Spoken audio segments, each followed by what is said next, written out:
fingers crossed. Citation notes. Absorbing here, bringing you some more Genshin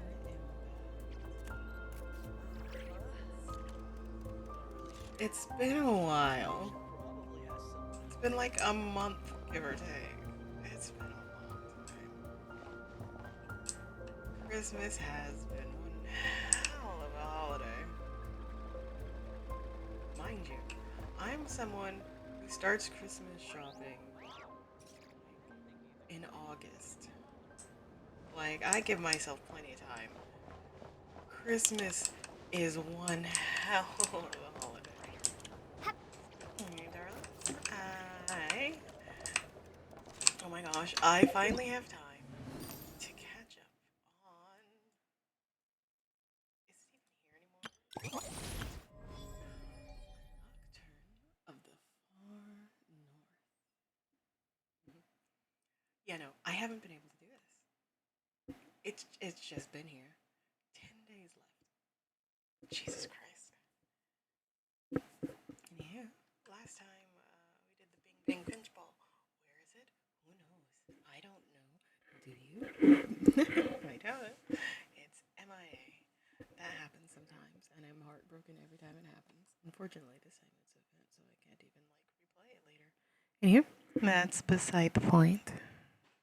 Beside, that's besides the point. Let's see. A Nocturne of the Far North. If I can talk like a normal person. The wild hunt vanishes, chaos subsides, and the boughs of the verdant crests fill out quietly with life. The moon prayer night, the night when the moon draws closest to Devat, is drawing near.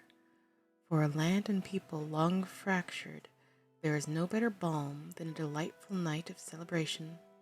So, why don't you and I step out together into this night of joy and laughter? Amidst the blooming flowers, bathed in the light of the moon. In the shifting light of the moon, the journey so far has reached a brief pause. Take a moment to rest and check in on your companions. So that's our next destination.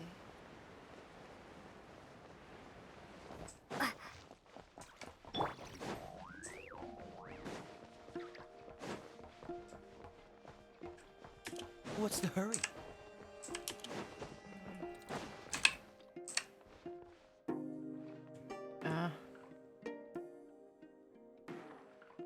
Game, can you spare a few pixels, please? Okay.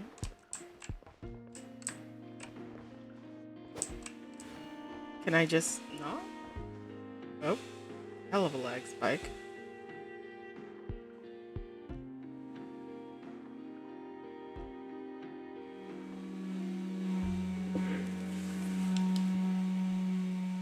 Jesus Christ! Excuse me, there's a bit of unexpected construction. What the hell? What is going on?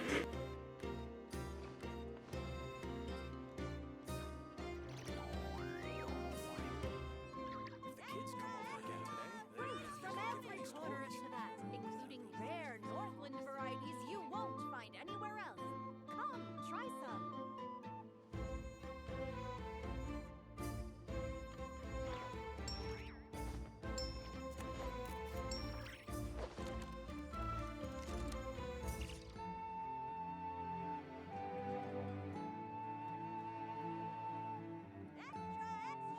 Read all about it! Fruits from every corner of Tibet, including rare Northland varieties you won't find anywhere else. Come, try some.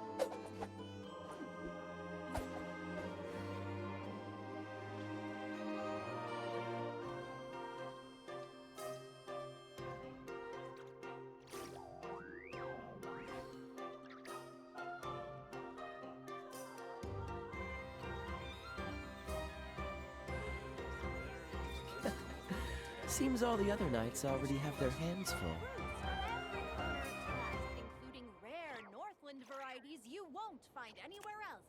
Come,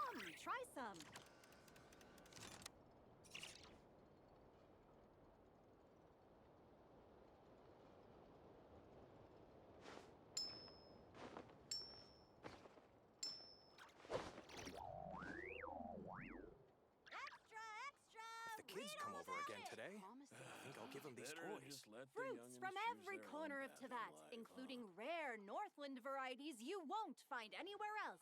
Come, try some.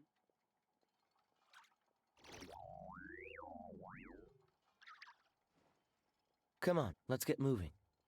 We're not frozen in place after all. Extra, extra! Read all about it! If the kids come over again today, I think I'll give them these toys.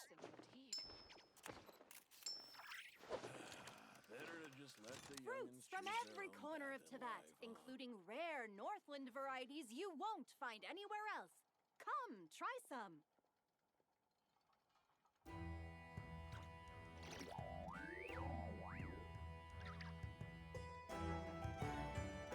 If the kids come over again today, I think I'll give them these toys.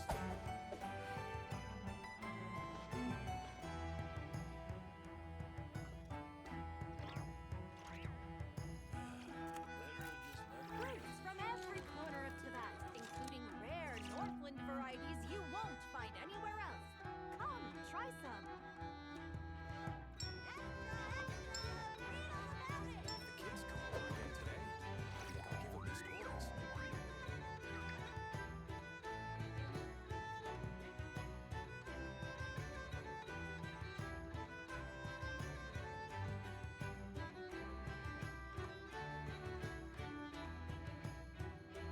Fruits from every corner of Tibet, including rare Northland varieties you won't find anywhere else. Come, try some. If the kids come over again today, I think I'll give them these toys.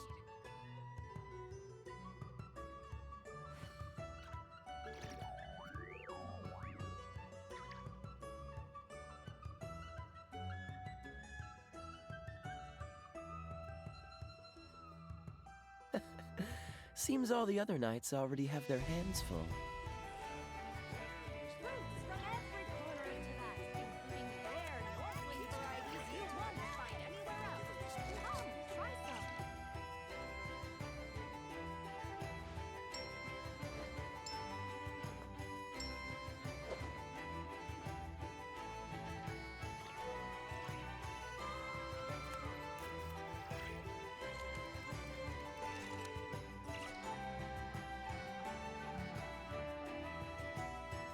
Fruits from every corner of Tibet, including rare Northland Come on, let's get varieties moving. you won't find We're anywhere not else. frozen in place after all. Again today, I think I'll give them these toys.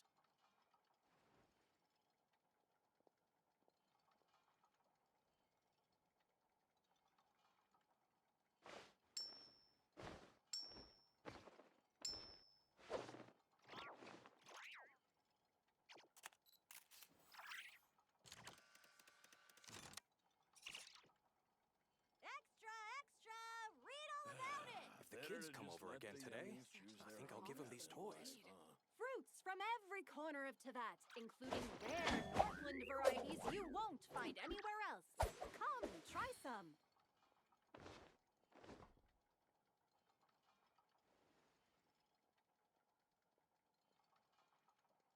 Extra, extra! Read all about it! This research looks promising indeed. If the kids come over again today, I think I'll give them these toys. Fruits from every corner of Tibet, including rare Northland varieties you won't find anywhere else. Come, try some. Hello. Hi. Okay, so Seems all the other knights already Apparently have their my hands full. apparently my roommate decided, you know what? Today, right now, is the perfect time to do some construction on the house. And my thoughts to that was, what the hell is wrong with you? I mean, I guess it's like 3, almost 4 in the afternoon.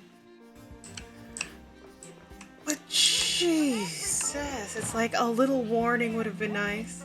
Like when I say, Find anywhere else. on, Try some. like when I say that I steal moments so that I can freaking stream, I mean it. Like there has not been a single time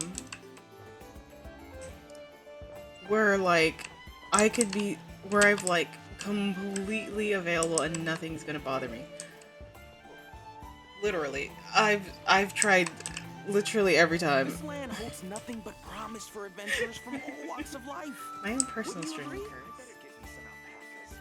Once they hog I everything can over, never find a time where I'm going to be unbothered. Oh, there we go. Hi, Catherine. Thank you for waiting. I finished checking your adventurer handbook. Here are your commission rewards. We have no other urgent commissions on the books at present. Thank you for all your hard work lately. Perhaps you two could consider taking a vacation. Vacation. That would be amazing. Amazing!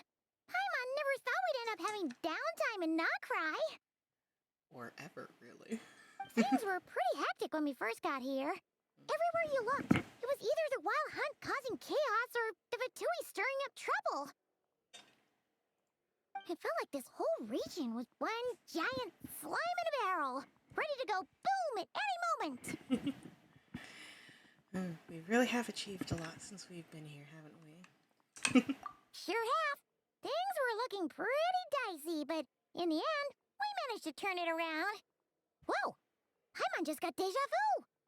Oh, that's right. It's because we've done this like a million times now. Ah, yes. Are you two aware that the Moon Prayer Night is soon to take place? The what? Oh, yeah! Llama told us that was coming up soon. Wait, why do you mention it, though? Do people in Nasha Town celebrate it, too? Paimon thought it was just for moon goddess worshippers. Everybody likes celebrating holidays. You're partially right. Most people in Nasha Town just see the festival as an opportunity to do business. They do not concern themselves with the religious element. The festival was first celebrated by the Frost Moon Scions. On this day, they would wear moon prayer blossoms and celebrate the birth of the moon goddess through song and dance. Most people with Christmas. They would also prepare food and handicrafts and give them as gifts to others. Over time, it became Nodcry's most lively festival. Whew! Sounds like fun! I'm definitely up for it. Great! Well, in the meantime, since Catherine doesn't have any commissions for us, let's focus on some personal business instead. When we first got here, you mentioned that this was where your spaceship landed? We didn't get to follow up on it at the time, because we got wrapped up in that whole rare air situation, but now we can finally start investigating it properly. Except we have no idea where to start. Well, there's a saying Paimon's heard around these parts, which goes, if you lift up a rock, you'll find something you weren't looking for. Bugs, I would imagine. By that logic, you'll never find what you're looking for while you're searching, but the moment you stop looking, it'll jump right out at you. I'm not sure it's as simple as that. Could be worth a try though, right? Anyway, Paimon suggests we focus on other stuff we want to do for now, and just keep an ear out for spaceship-related intel as we go. We haven't seen Columbina in a while. She used a huge amount of power in the final battle against Rare, and has been much weaker since then. I don't know if I can do anything to genuinely help her, but surely a little check can do no harm. The other thing that concerns me is we've seen no trace of the doctor so far. What? What's wrong? He looks super serious all of a sudden. Why would we expect to see the doctor? I was just thinking about Columbina and the doctor. Huh? Paimon gets why you'd be concerned about Columbina, but what does the doctor have to do with anything? Right? That's my thoughts. For once, my thoughts align with Paimon. A rarity. Well, we learned back in that land that he's been investigating the moon, and he's been suspiciously absent so far. Oh, that's true. And now that you mention it, we're definitely overdue for a showdown with the Vatui. Right?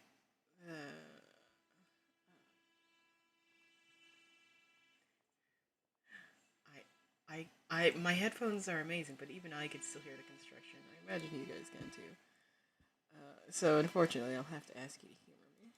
It is weird that he hasn't shown himself this whole time. What could he be up to? Engrossed in one of his experiments, perhaps? Either way, his current inaction is a good thing. True. Paimon would much rather deal with Marionette anyway. She says the meanest things, but when it comes down to it, she doesn't seem like a bad person. Exactly. Maybe it's the pressure of being a Fatuse? Especially as a Harbinger. Does she feel like she's gotta act tough to keep up appearances or something? Maybe? But then, every time we headed out with Rarier, she always wound up having to repair Polonia and her other robots. That's gotta sting.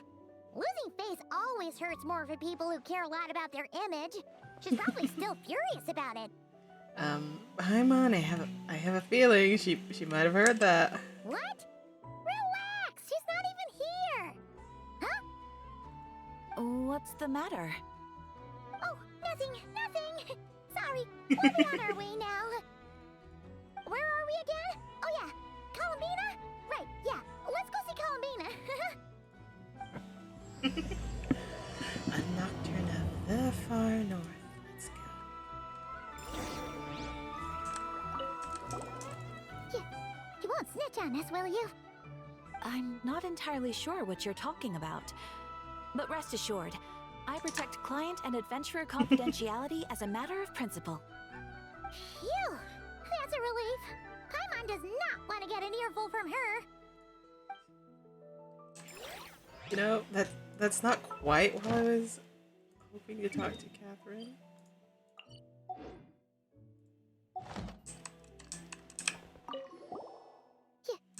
I'm not entirely... Phew. Well, let's go visit Columbina.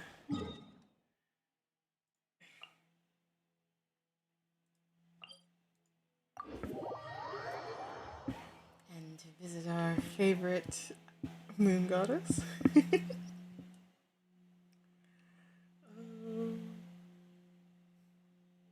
it has been a long time. I forgot how much I love this game. I have missed it.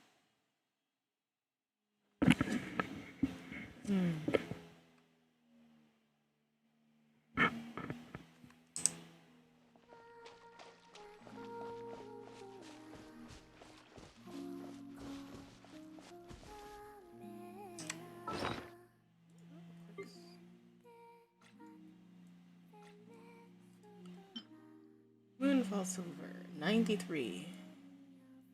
A decent amount, that's still worth collecting.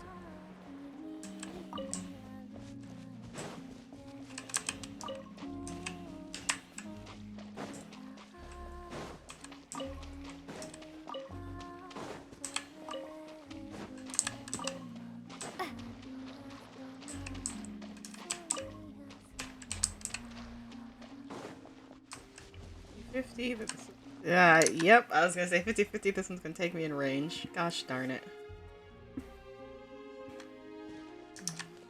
Hey, she's sitting up. Is me sitting here a rare sight? No, but... no. No, we just thought you'd be resting. Lumine speaks. Perhaps I would have been, were it not for the sudden arrival of some unexpected guests. Not that I consider it a disturbance. After all, you are the only ones who are free to enter. Aww. Would it not be a little unfriendly of me to lie down while we speak? I didn't realize you put so much thought into little things like that.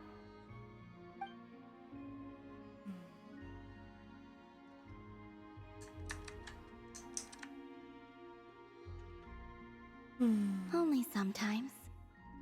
There have been moments lately where I think about you and your companions. They are warm, mysterious, and cozy memories. Very few of my past memories are anything like that. This is both simultaneously heartbreaking and heartwarming. Like, I'm glad we're a cozy memory for you. They say that travelers return home bearing bags full of souvenirs. But my luggage was empty, and I believed it would stay that way. Return home? So, you're still planning on returning to the moon? Yes. This planet continues to reject me, reminding me that I do not belong here. If I remain in Teyvat, there will come a day that I disintegrate. Oh. And I don't mean reduced to dust or turned into food for the flowers. I mean, I will cease to exist entirely.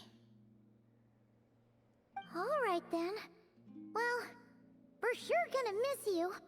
But it sounds like we'll have to say goodbye. Oh. How do you intend to return? The moon prayer night is soon to arrive. On that day, the moon will be closest to Teyvat. Oh. This is a soon thing. The Kuvaki in this land will reach its peak at that time. I merely need to grasp the tide, and with relatively little effort. Oh, Paimon gets it! It'll work like a slingshot! You make it sound like she's gonna get blasted up to the moon. If I did that, I suspect I would crash into the false sky. I will be using a much gentler approach. But I do like the analogy. It's fun. Yeah, I agree. You see? She gets Paimon's sense of humor.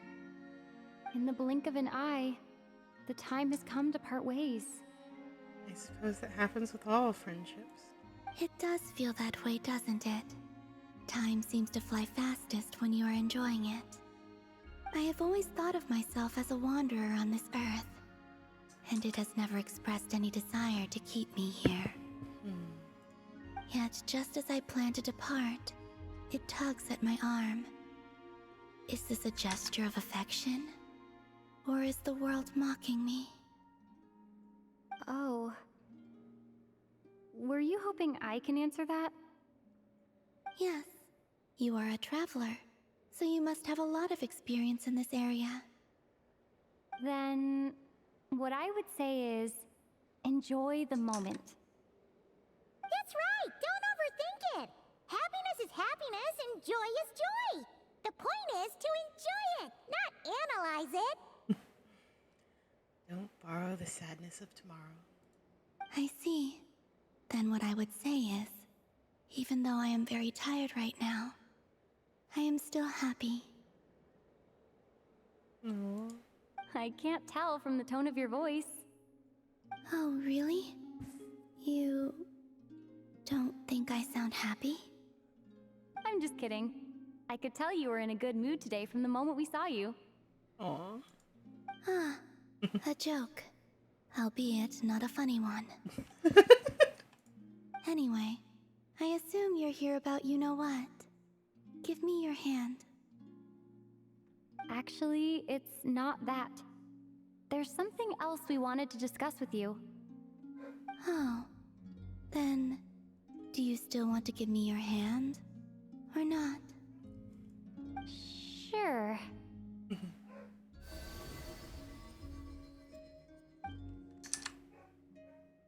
Thank you. So, I've heard that in the moon prayer nights of the past, people here would hold celebrations in the moon goddess's honor. Since you helped so much in our fight against the Rehir of Solnari, I think you deserve a farewell party before you return home. I haven't asked everyone else for their opinions on this yet, but I'd like to invite you to join the upcoming moon prayer night. I've never joined a moon prayer night before. I'm not sure what I would even do. Who says you need to do anything? Oh, don't worry about that! We take care of everything! All you need to do is show up!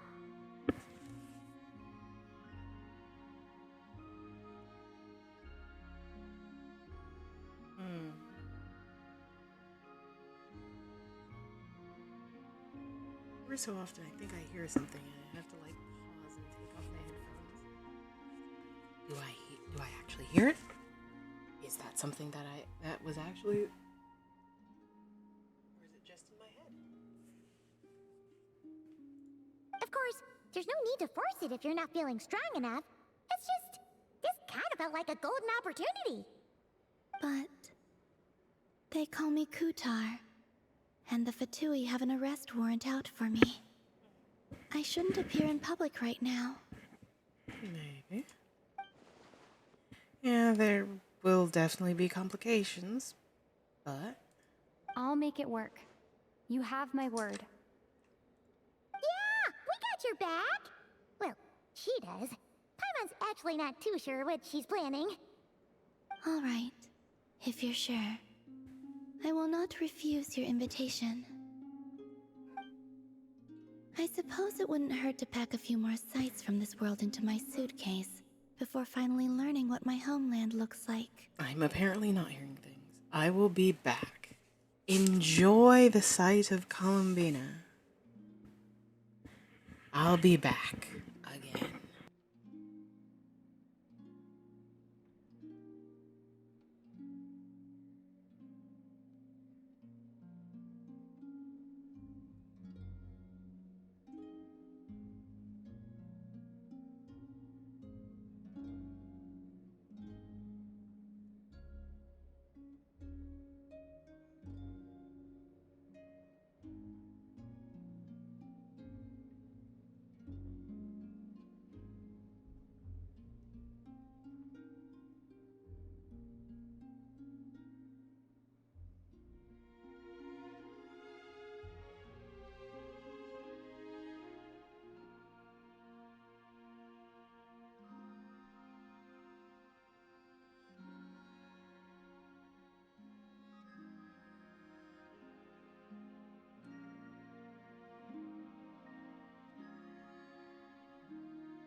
Testing 1, 2, 3. There we go.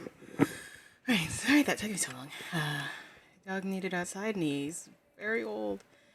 And has... Okay, hold on.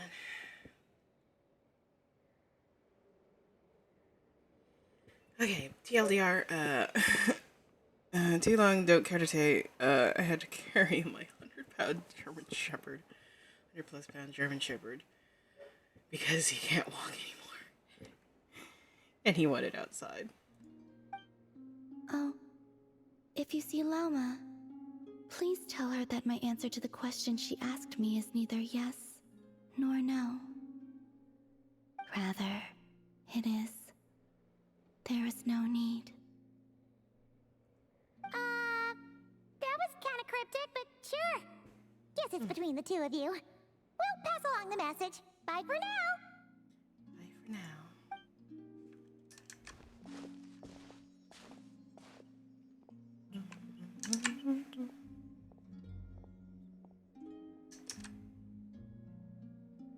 Oh dear.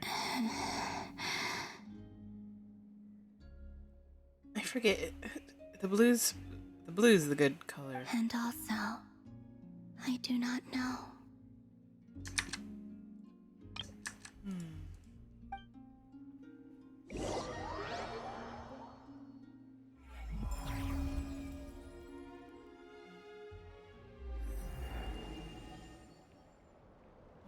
Since she's agreed to join the festival, let's go see who else wants to take part. Llama's gotta be the person most familiar with the Moon Prayer Night. We should start with her. Also, what exactly is your plan to keep her safe? Not sure yet. I'll figure something out. What? Are you serious? And Paimon even gave you her vote of confidence back there. When did you become so sneaky?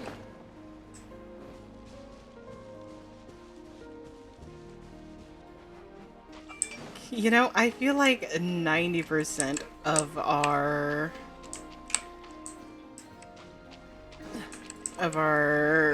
quest start as no idea. We'll figure something out.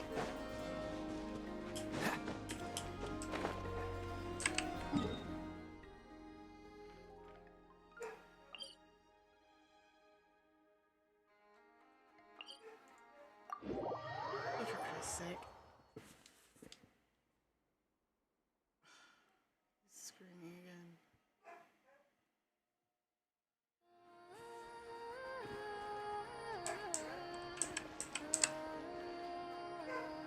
Alright, I will be right back again.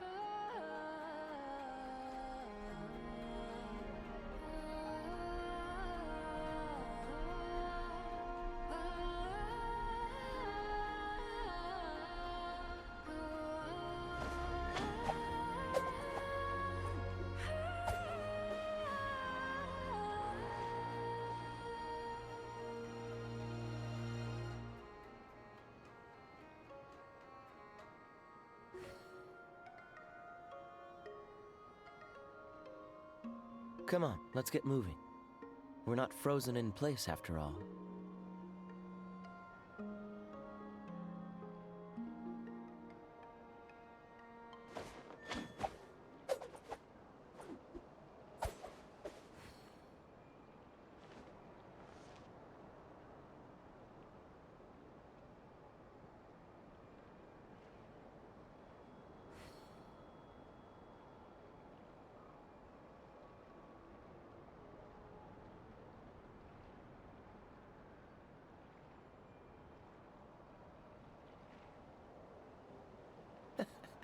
Seems all the other knights already have their hands full.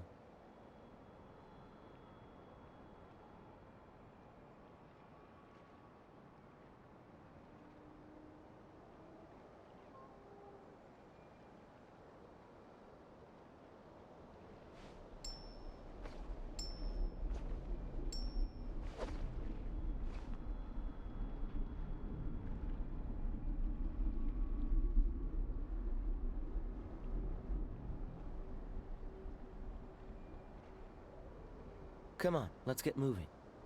We're not frozen in place after all.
Seems all the other knights already have their hands full.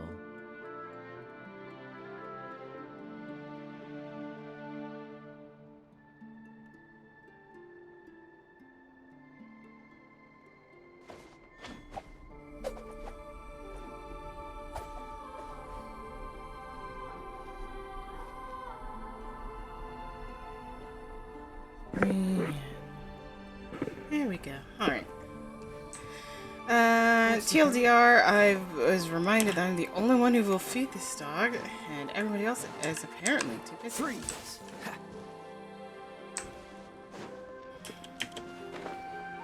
Oh? Hey, Llama! It's us! Huh? Varka? What are you doing here? What indeed?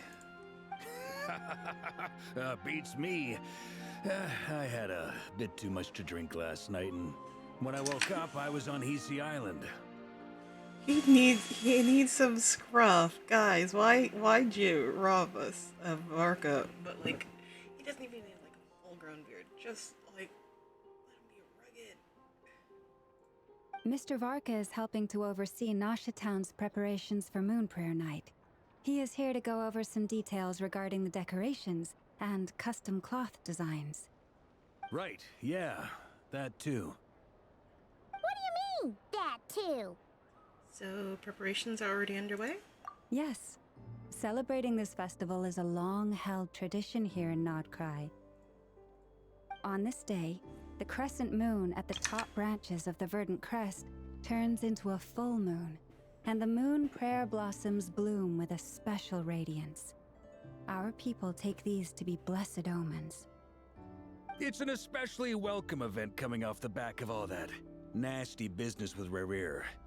Everyone got put through the ringer recently, and now they're looking to turn their fortunes around. The big shots in town all agree that a big, lively celebration is just what we need to rebuild people's faith in this place. No wonder Catherine said the people weren't so bothered about the religious element. That's right. It's become more of a local custom by this point. The celebrations have little to do with whether the religious stories behind this event are true or not. Even the Frost Moon Scions are eagerly awaiting the coming of Moon Prayer Night, despite now knowing that their past beliefs were founded on a falsehood. That's fair. It's a bit like the Lantern Ride in Liyue. It's a chance for people to enjoy themselves, not debate the existence of the Adepti. Although in their case, the Adepti definitely do exist. Oh, one other thing. We just went to see Columbina. We went ahead and invited her to take part in the festival this time. Hope it's okay. Wait, so... you mean she agreed to it? Huh. That's quite a surprise. Then, I suppose that she intends to return to the moon on that day. Oh, yeah. It's kind of a complicated process, but basically, it's like a slingshot. She probably shouldn't have endorsed your metaphor. I understand. In truth, I had a feeling that she might make such a decision. Well, if Kuthar has decided to participate in the festival, we should prepare accordingly. Yeah, exactly. She was saying how it could be risky for her to show her face in public. We were wondering if there was any way we could hide her. Unfortunately, the people who carved the statues did an excellent job of capturing her likeness. It will be very challenging to hide a goddess whose face everyone is so familiar with. Darn! We may have bitten off more than we can chew here. I don't know that. Nah, don't sweat the small stuff. We can handle that. Huh? Are you saying you have a plan? Not as such, no, but the most important thing with a festival is to keep the mood light and your spirits up. You can't go preparing for a festival with those long faces. You'll never convince anyone to enjoy themselves. The Monstetter spirit is strong with this one. As it happens, I agree with Mr. Varka. Let's start by making our appreciation for Kuthar the beating heart of the festive atmosphere. And who knows, once we get the ball rolling, perhaps everything will just fall into place. Hey! Did you catch that? Llama said the thing! Or close enough, at least. Hmm? I'm looking forward to the Moon Prayer Night already. We have a festival in Mondstadt called Windbloom, and you can always tell which couples are celebrating it for their first time by the smiles on their faces. Big, beaming smiles like their whole face is glowing. And I have a feeling we'll get to see that same smile on the Moon Goddess's face at this festival. Not quite the same, surely. Anyway, I'll take care of business in the city, but I'll have to leave the decor up to you and the Frost Moon Scions. No one else can capture that traditional aesthetic quite like you guys. But lastly, there's the final key element that brings the festival to life. Companionship. We'll take care of that part. Before you leave, let me show you something that we've been preparing. Mr. Varka had asked to see it already, so you may as well tag along. Also, I have some further questions about Kutar's decision.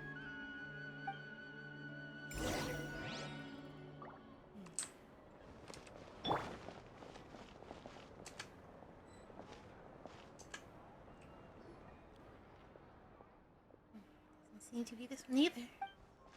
Hello there, big sis. I don't think I've seen you before, or the white fey lady next to you. The Frostmoon's Enclave. Is there anything I can help you with? I just got curious to see you being you all the way around the lawn like this. By the way, Paimon's Paimon, this is Zori. So it's Mrs. Zori and Miss Paimon. You know, you two don't look like you're from Nashtown or adventurers. Yep, super awesome adventurers at that. Must be nice though, traveling all around with your best friends, seeing the world together. Really is. We've been so many places already. What about you? What are you doing out here just now? I was looking for pretty stones. Oh, Paimon gets it. You collect them, right? You're not the only one. Some grown-ups are super into that too. Nope, I'm going to use the pretty stones to bribe Mai into kidnapping me. Wait, what? It's definitely not what I was expecting. You've never heard the story of the legendary thief Reed Miller and the Fey Princess? But Mai told me it's super famous outside. Come, lady with moonlit eyes, let me steal your heart with this jewel that matches your gaze and whisk you away from this gilded cage. Not really sure what it means, but if you give someone something they like, that means you can go on an adventure with them, right? Oh, that's right. That's how I lured Paimon onto this path. Hey, don't teach kids weird things. Just because Paimon loves your cooking doesn't mean our friendship started with a kid. By the way, who's this Mai you're talking about? Telling kids stories like that sounds kind of questionable. She's not a bad person. She's about the same age as me. She's an adventurer too, just like you two. I caught her sneaking around your camp once, so I made her tell me a story. You're literally just standing right there.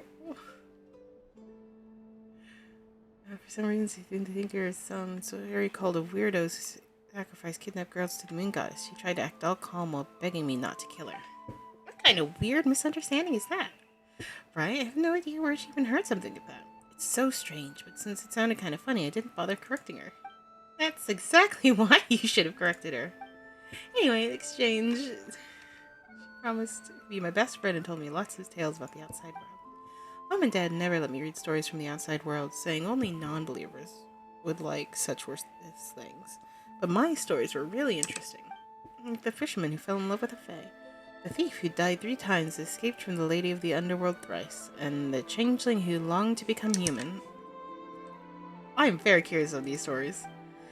They were kind people, not so kind people, and really, really bad people. Rich or poor, good or evil. In the end, everyone dies in misery. Okay, your parents have a point. Those are pretty messed up. For example, we know Lair's companion, Shadow Weasel, who swore to never step in the moonlight again. Huh? Now's not the time for stories like that. Anyway, those aren't exactly stories for kids. I'm not a kid anymore. Mai said that the outside world's way too dangerous for some. Mai also said the outside world's way too dangerous for someone like me. Which is kind of rich from her. She can't even use the blessing of the moon goddess, and she's about the same age as me. Still, it's fine. I'm super smart. Anyway, before I caught her, she kept muttering about some stone. I mean, she must be looking for pretty stones, right? Find some pretty stones, I bet I can bribe her with these, just like how Reed Miller lured the Fey Lady away. She'll take me away from you, right? Can you not say bribe like that? You're just giving your friend a nice gift. That's totally normal. No need to make it sound weird. We'll be looking around the area anyway, so if you find any pretty pieces, we'll bring them back to you. Oh, really? Thank you so much.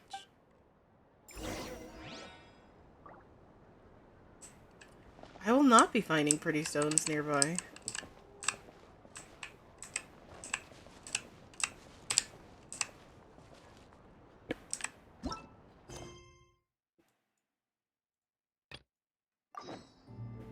I will not be finding pretty stones nearby. Huh? What's this? They sure look like they're having fun. I believe so. Kuhenki seem very skilled at playing drums like these, although I'm not sure where they learned it from. Maybe it's an innate talent? In their eyes, they're probably just playing with toys. Oh. Wanatar! You want to play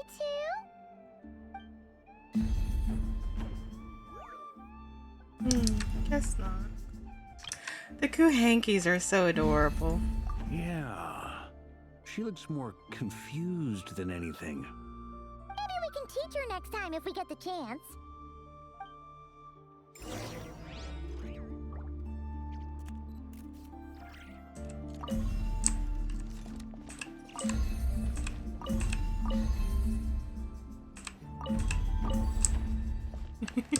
What are these floaty things? Moon veils. We hang them from buildings in the city during the festival. When you look at the sky through them,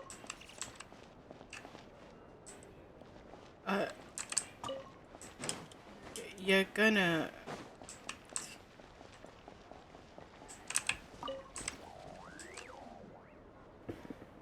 Everyone seems hard at work. they're preparing items for Moon Prayer Night. For instance, the sculpture being made over here, Mr. Varka and I were just finalizing the details of where it will be placed. Huh. Ah, there she is. I didn't know the finished article would be so large. Not to worry, though. All the necessary arrangements have been made. Just let me know once it's ready, and I'll get some people to ship it over.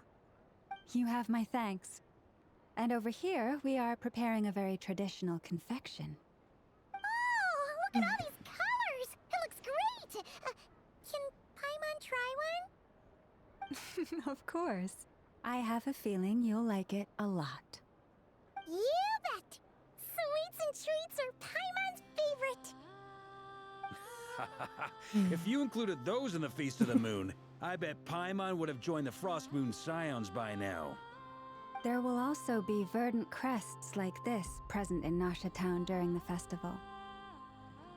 The timing of Moon Prayer Night is not completely set in advance. We make a rough estimate, then observe the changes in the verdant crests and moon prayer blossoms to guide us.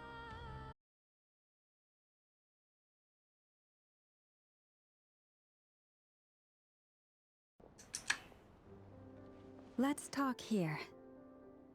To tell the truth, I am very surprised to hear that Kutar is willing to participate in the festival. I once asked her if she'd be willing to stay with the Frost Moon Scions. I could introduce her to everyone, and we could be a family to one another.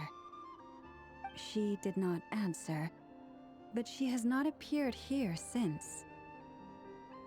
I took this to mean her answer was no, but if that were the case, she would not have accepted this invitation. Speaking of answers, she asked us to pass along a message. Ah, There's no need. I see. Maybe she is right. Maybe the Frost Moon Scions of today no longer need a moon goddess. But my wish was not for her to come here and be worshipped as a deity. I simply wanted to offer her a place to stay. I'm sure she believes that showing herself here might invite Fatui intervention, and as such, she does not wish to cause us trouble. But what really pains me about all this is that this is her birthplace. She ought to belong here, Yet no one has been able to grant her shelter. How heartbreaking. I think I'm qualified to weigh in here. When someone's about to depart on a long trip, what they need is blessings, not burdens. We should wish her the best, not make the journey harder than it already is. Right. Anyway, she's agreed to attend, hasn't she? All we need to do is simply respect her decision. Yeah. I see your point. Yes, she will soon depart after all. Our job is to leave her with some happy memories. Besides, who's to say her journey to the moon is a one-way trip? It's not like she can't come back and visit if she wants, right? Paimon agrees wholeheartedly. Festivals are all about having fun, so let's keep it simple. Yeah. All right, I'm gonna head back to Nasha Town soon. Want to come with? I'm guessing you have some other folks to visit there. Sure thing, let's go. Bye for now, Wilma. Thank you all. Goodbye. Goodbye. Or rather, see you later. A traveler needs blessings, not burdens. Sounds good in principles, but will blessings alone be enough for Columbina?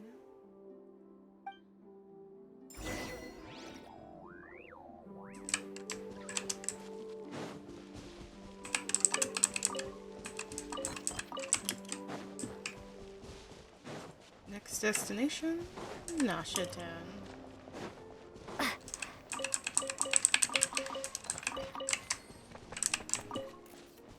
It's really interesting to think that these little, like, moon things will become full moons. At least I think that's the impression I got at the very least.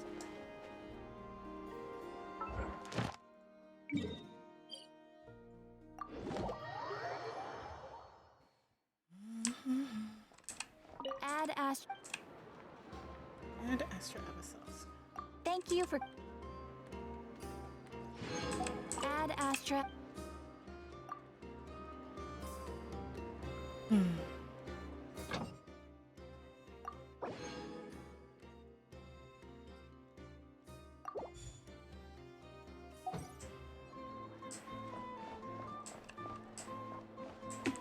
Where are we going?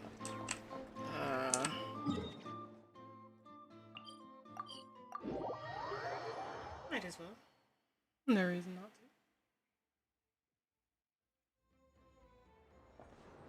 Oh. Huh? Hey, over there! It's Durin and Albedo with Flints! What could they be chatting about? What indeed?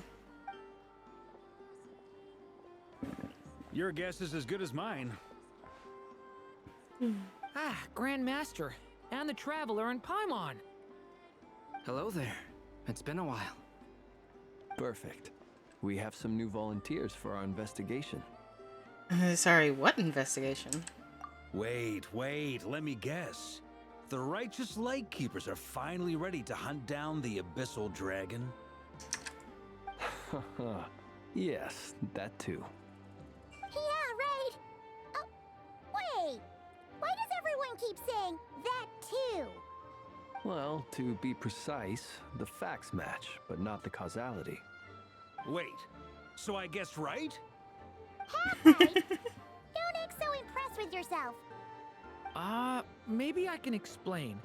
We ran into Mr. Flint's north of Nasha Town. At that time, we just noticed a few abyssal creatures out in the wild, but the strange thing was, I didn't detect any traces of abyssal energy on them at all. Huh. On closer inspection, we realized that they were not real monsters, but something akin to reflections in the water, or perhaps a mirage. Huh? What do you mean? Like, you could see them, but not touch them? Exactly. It was very peculiar. They roared and tried to attack us, but we could not make any physical contact with them. I think I've heard of things like that happening in Nocturne before, but I don't know much about it. Yes, it's a known phenomenon. Mirage-like illusions tend to appear in Nocturne in the run-up to Moonprayer Night. From a distance, they appear quite real. I myself thought that Misters Durin and Albedo were locked in battle with abyssal monsters when I first arrived. But after sharing intel and investigating a little further, we can confirm that these illusions are harmless. There is no great cause for concern. I see. I'm glad they weren't real. All the Mirage stories I've heard are either animals, rocks, or small houses. Abyssal monsters, though? That's a first. It's a first for me, too. So I'm planning to look into it further just to be on the safe side. I intend to inspect a few more locations. What about you two? Any plans? Alice contacted me a few days ago. She'd like me and Durin to assist her with an experiment. But we lost contact shortly after receiving the message. I'm sure that comes as no surprise to anyone familiar with her. We don't know when the wind will blow, yet when the wind blows, we will know. That, in a nutshell, describes how Alice operates. Yeah, that tracks. Yep, all par for the course. Okay. Well, I suggest we investigate this Mirage business in the meantime.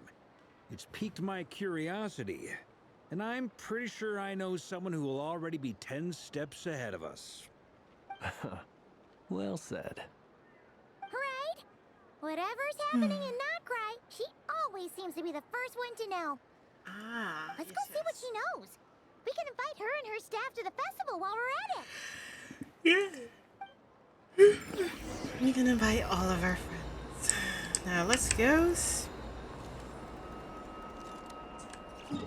Let's go.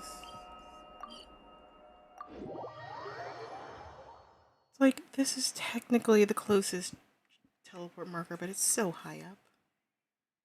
And let's speak to the intelligence of the Nodcry Intelligence Agency.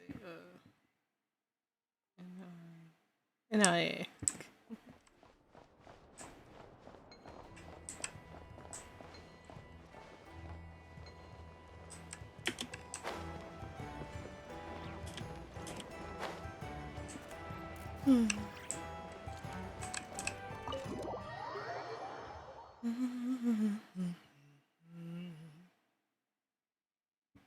Whew.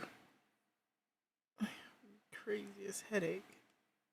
And the bright, near perfect white of this loading screen does nothing. Nothing in easing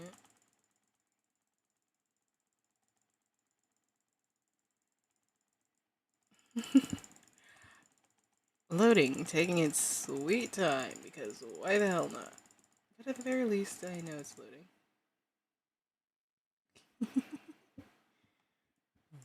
To skip a few.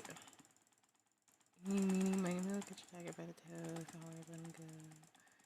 Miny, moe, I told me to, but the very best one, and you are it. Elements dealing elemental damage, generate.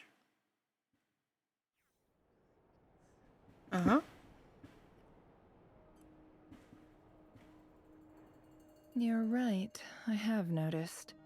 There's certainly something a little fishy about this situation. Only a little, though. Records indicate that this phenomenon can occur in the days before and following Moon Prayer Night. That said, it has always been a rare sight in the past. The odds of encountering these phantoms are similar to looking up in the night sky, happening to see a shooting star, and managing to make a wish before it disappears. But this time, either everyone's getting lucky, or they're appearing far more frequently than usual. Gosh darn it, our luck. Yehoda's out gathering intel as we speak. In the meantime, let me check off some points of interest. First, the Abyss. The ones we saw seem to be abyssal monsters. Indeed. But we have identified one location where many more of them have made an appearance. And not just monsters, but human phantoms, too. Fascinating. Given the scale and nature of the phantoms, it's almost as if someone's last memories are coming to life. Or perhaps the memories of multiple people. Oh. So you mean the phantom monsters are hunting down the phantom humans? Huh. Exactly. The phantoms can interact with each other, but we have no means of intervening. In addition, some of the human phantoms would seem to be from the very distant past. This is clear both from the clothing they wear and the stories they tell. Huh. They claim to be from Hyperborea, a name which I've heard from Lauma before. If this is true, it means they must be from 6,000 years ago. 6,000 years. Jesus. Did Paimon hear that right? 6,000 years? Paimon, you're holding up 4 fingers. It sounds like this merits further exploration. That'd be a big help. I'll leave it with you, Albedo. My knowledge of ancient history is non-existent. I used to doze off every time the pre-Knights of Favonius era came up in class. Oh my god. It's quite a miracle that you were able to understand these phantoms' speech, given how long ago they lived. Right. I suppose you're right. But I'll leave the archaeologists to ruminate over that conundrum. As an intelligence broker, my sole interest is in the value of the information I gather. Which, in this case, hopefully means earning myself some good favor with our dear Lady Moonchanter. So calculating. Whew, this intel broker logic always catches Paimon by surprise. Sounds to me like we could split the work up. I think the abyssal phenomenon is best left to Albedo, Flint's, and me. Agreed. It coincides with my duty as a lightkeeper. For my part, I'd like to understand the abyss better. Even a little knowledge would go a long way. This is certainly a rare opportunity to study the abyss. But even rarer, perhaps, is the chance to make contact with the ancients. The Curatorium will take the lead on investigating the Hyperboreans. We put in the work to learn what we know so far. It seems only fair that we get some quantity of exclusive intel. That just leaves our trusty team of 2 unassigned. Seems like it, yeah? Wait. Since you became an honorary knight, of course. This was part of my grand plan all along. Oh yeah, by the way, we managed to convince Columbina to come to the Moon Prayer Night celebrations. Would you and Yehoda like to join too? She agreed to that? Huh. Quite an achievement. Never underestimate the traveler, I guess. I guess not. I'd be happy to join. No point shutting myself inside when the streets are all decked out. I doubt any clients will be visiting during the festival in any case. And Yehoda loves a party, so I'm sure she'll jump at the opportunity. No, no. Way to contradict me in front of... Wait, no, that's not what I have bad news, boss. So many people. All right, everyone inside, quick. Girly is panicked. This is gonna sound crazy, but hear me out. I saw one of those phantoms at Star Sand Shoal, and it was some sort of flying ship. Like a spaceship? A spaceship at Starshan Shoal. That's gotta be the one you came to Tibet in. You said you saw the same thing through the moon marrow, right? Huh? You already know about it? Ugh, I thought I was gonna blow people's minds. Turns out I'm the last to find out. Wait, back up. You came here in a spaceship? Now my mind is blown! What's it like on the inside? Was it like flying through space? I want to know everything! Maybe that's a conversation for next time. This is still a huge discovery on your part. Yep, exactly. Huge discovery. You're the best. Second best intel broker in the world. After your boss, of course. Wow. Really? Well, I don't know if I'm all that, but I guess that decides where we're heading next. Come on, don't look at me like that. I know the spaceship doesn't have anything to do with me, but you don't want to leave me as the only one twiddling my thumbs, do you? Please? Oh. Fair enough. You can tag along. In that case, let's meet back here to discuss our findings once we're done. I wish everyone a productive investigation. You too. Samesies.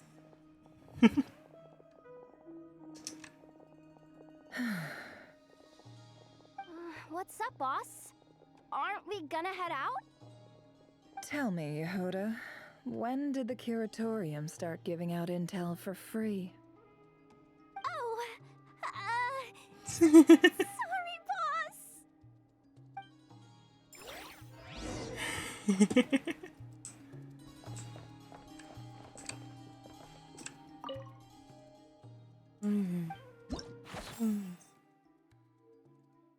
Charlotte, huh?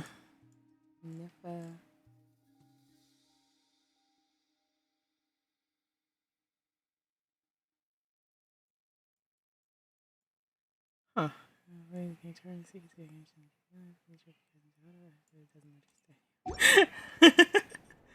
I do love that they're like, no, the cat does not understand you.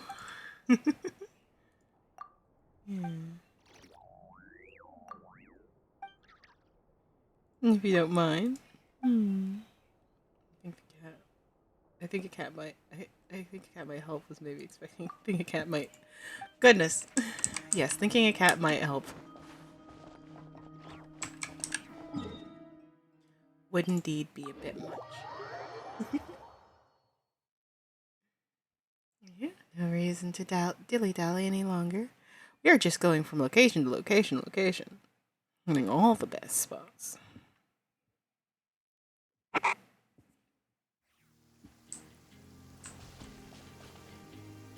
Holy moly.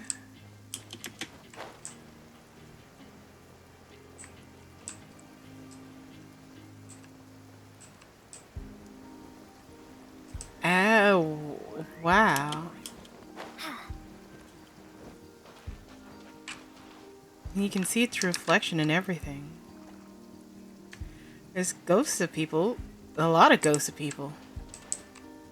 I guess even when we crash landed, people would have been like... Also, this is a very confusing way for the ship to crash. Because... if this is the front, how did it crash in this particular way?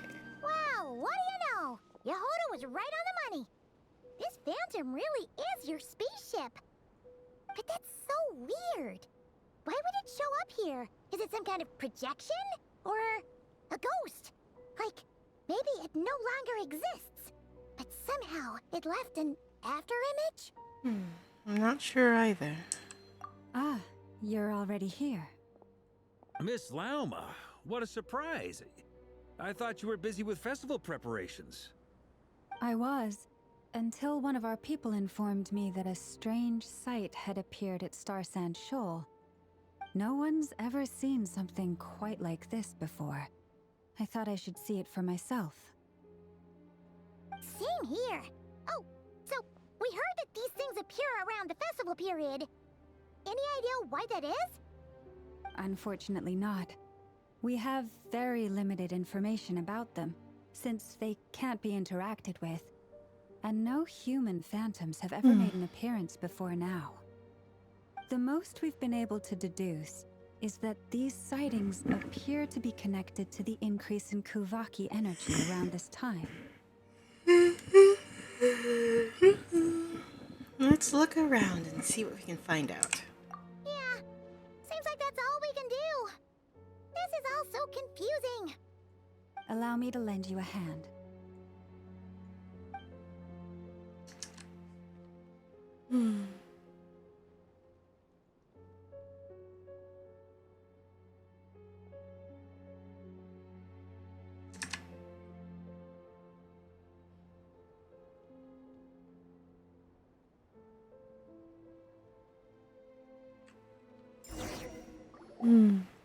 Everyone, Our friend here should be able to provide us with some information. Is that a phantom Rhymehorn deer? Seems so. I've heard about how the Frostmoon Scions live in harmony with the animals and can even communicate with them. That's coming in handy now, for sure. Okay. Yes, I understand. Then how about this?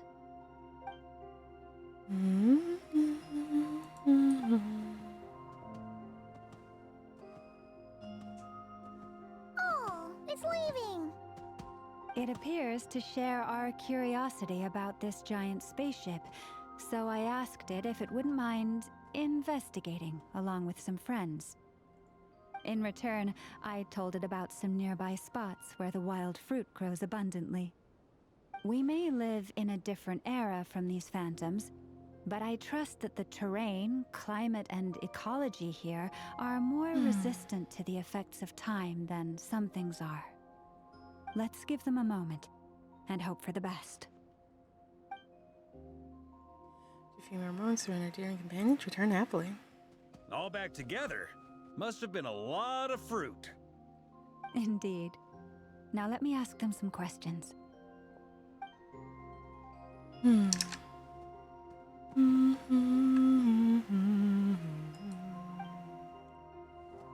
It did find a lot of wild fruit, enough for them to feast for a long while. This puffin circled in the air several times, but didn't spot anything out of the ordinary. Certainly nothing to do with the spaceship. Huh. Well, it definitely makes sense to get a bird's eye view.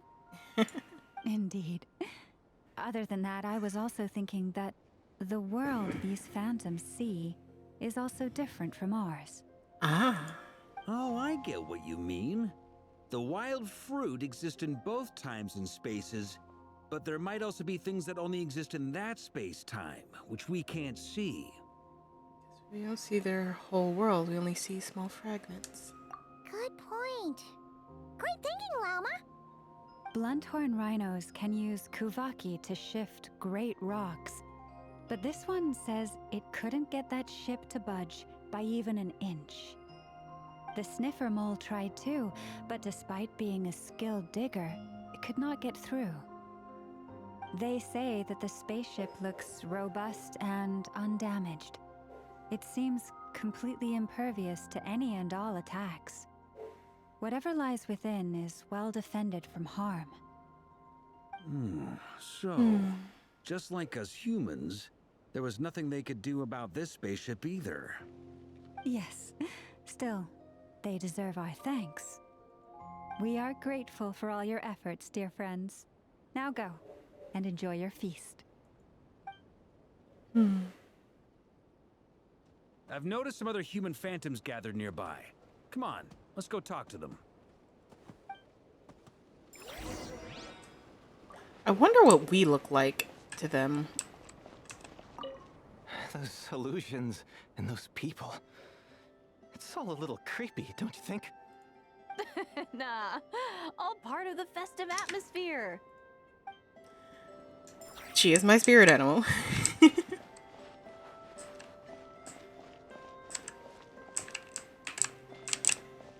They really are just...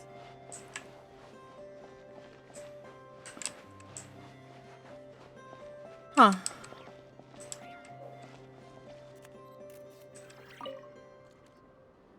What is this thing? I've never seen it move, and there's no way to get inside. Goodness knows. My grandpa says it's been sitting here at least since his grandpa was still alive.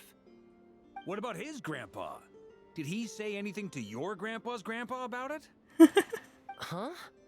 I don't know. In all likelihood, it was here back then too. Hard to imagine something this huge could move. Guess that means that as far as they're concerned, this ship's been around a long time.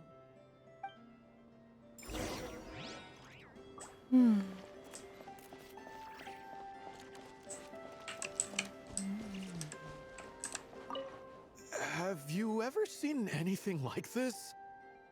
Nope. Never seen or heard anything this weird.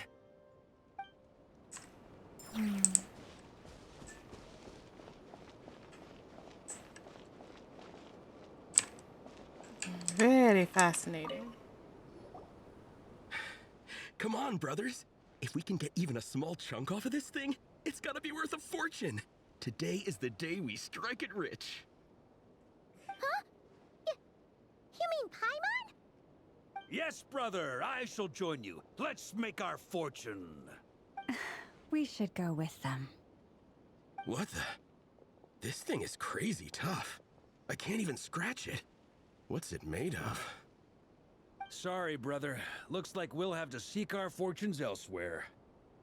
Enjoying yourself? I was just seeing if I could influence this phantom's perception by playing. But nope, no dice. I'm sure we're all starting to build up an idea of what's going on here now that we've spoken to some of the people. These phantoms are reenacting real historical events in Nodcry. It's almost like we're in some kind of interactive stage play. We can talk to the actors, but the plot is fixed, and we can't influence it. It makes sense. History is set in stone. The objective facts of the past cannot be changed. Paimon totally thought you were just goofing around earlier. But actually, you were doing some serious investigating. I feel like that describes Vorka to a T. Of course I was. Anyway, at this point, I think we're forced to conclude that although the Phantom spaceship is right there in front of us, we aren't going to learn much about it from these people. Only this showed the moment when my brother was searching for me. Maybe then I could have discovered why he wasn't in the spaceship. Or if it showed the moment when it disappeared, I might have found out who was piloting it and where they were headed. But no such luck. All we've seen is an arbitrary moment in time during its long stay here. Don't be discouraged. If nothing else, this is proof of the ship's existence. And think about it. So many people tried to hack their way inside, but no one could get the door open. It's made of very tough material. To me, that says that we'll either find the ship itself or the story behind it. It's just a matter of time. Thanks, Varka. Huh. Every now and then, when Varka gets serious, he actually does seem like Grandmaster material for once. I wonder how the others are doing. Let's head back for now. Sounds good. Also, drinks are on me if Team Knights of Favonius is the first to finish. Wait, we have a team name now? Am I in Team Knights of Favonius as well? You're very welcome to join. We've even got a cathedral ready for you. Isn't that technically blasphemy? You wouldn't dare make a joke like that if Barbados was in earshot. I bet he would. Nah, I'm sure Barbados doesn't mind a little harmless blasphemy once in a while. A little harmless blasphemy. Okay. Also, I love Llama joining Team Knights of Favonius. Yes, you're on our team.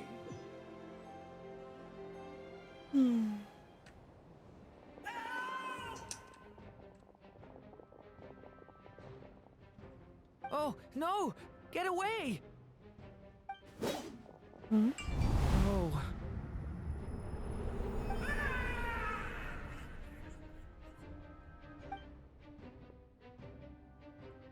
I know it's hard to stomach, Mr. Duran.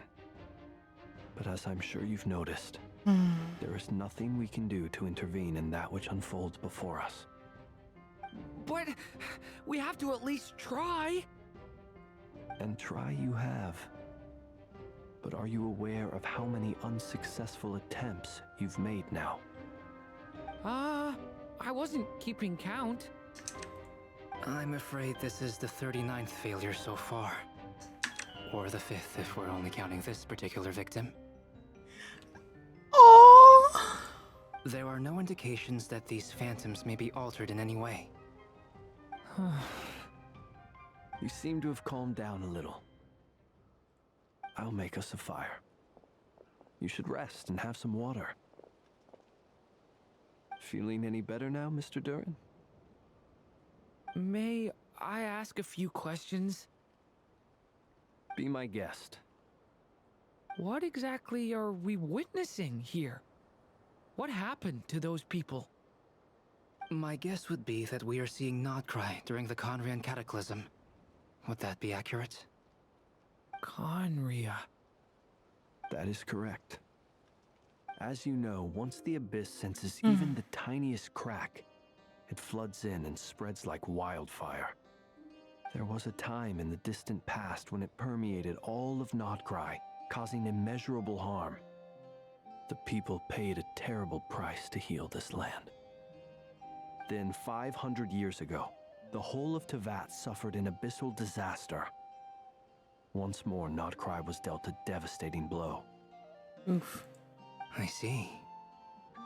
In the face of the abyssal onslaught, all were like grains of sand tossed around by a tidal wave. Be they human, fae, or god. The moment you witnessed is but one drop in a whole ocean of catastrophe. All right. I guess that answers my second question, too. I wanted to know why there's nothing I could do to help them, and that's because what we are seeing is history.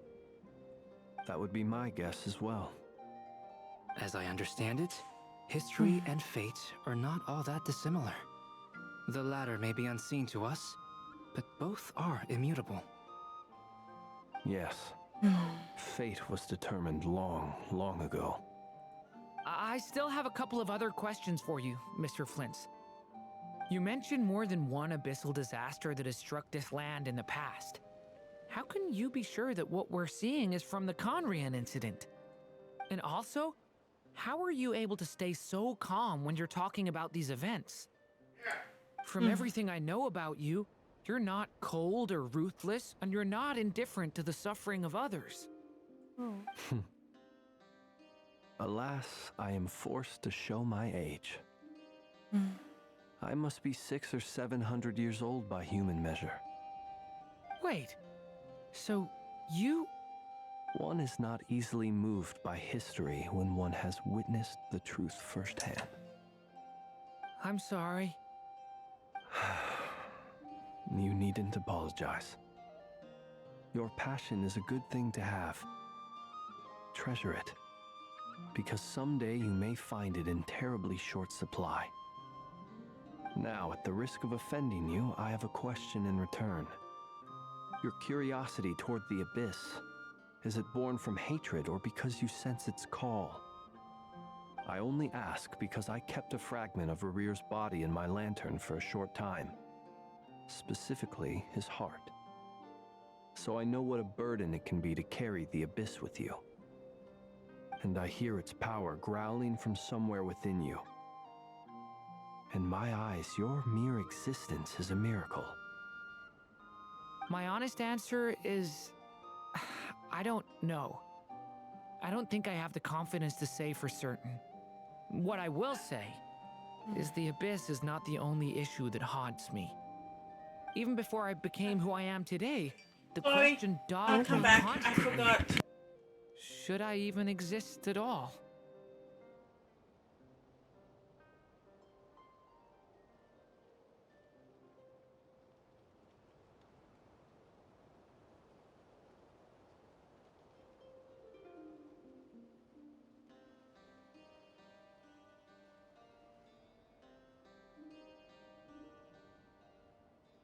Okay, I'll expect another intrusion later.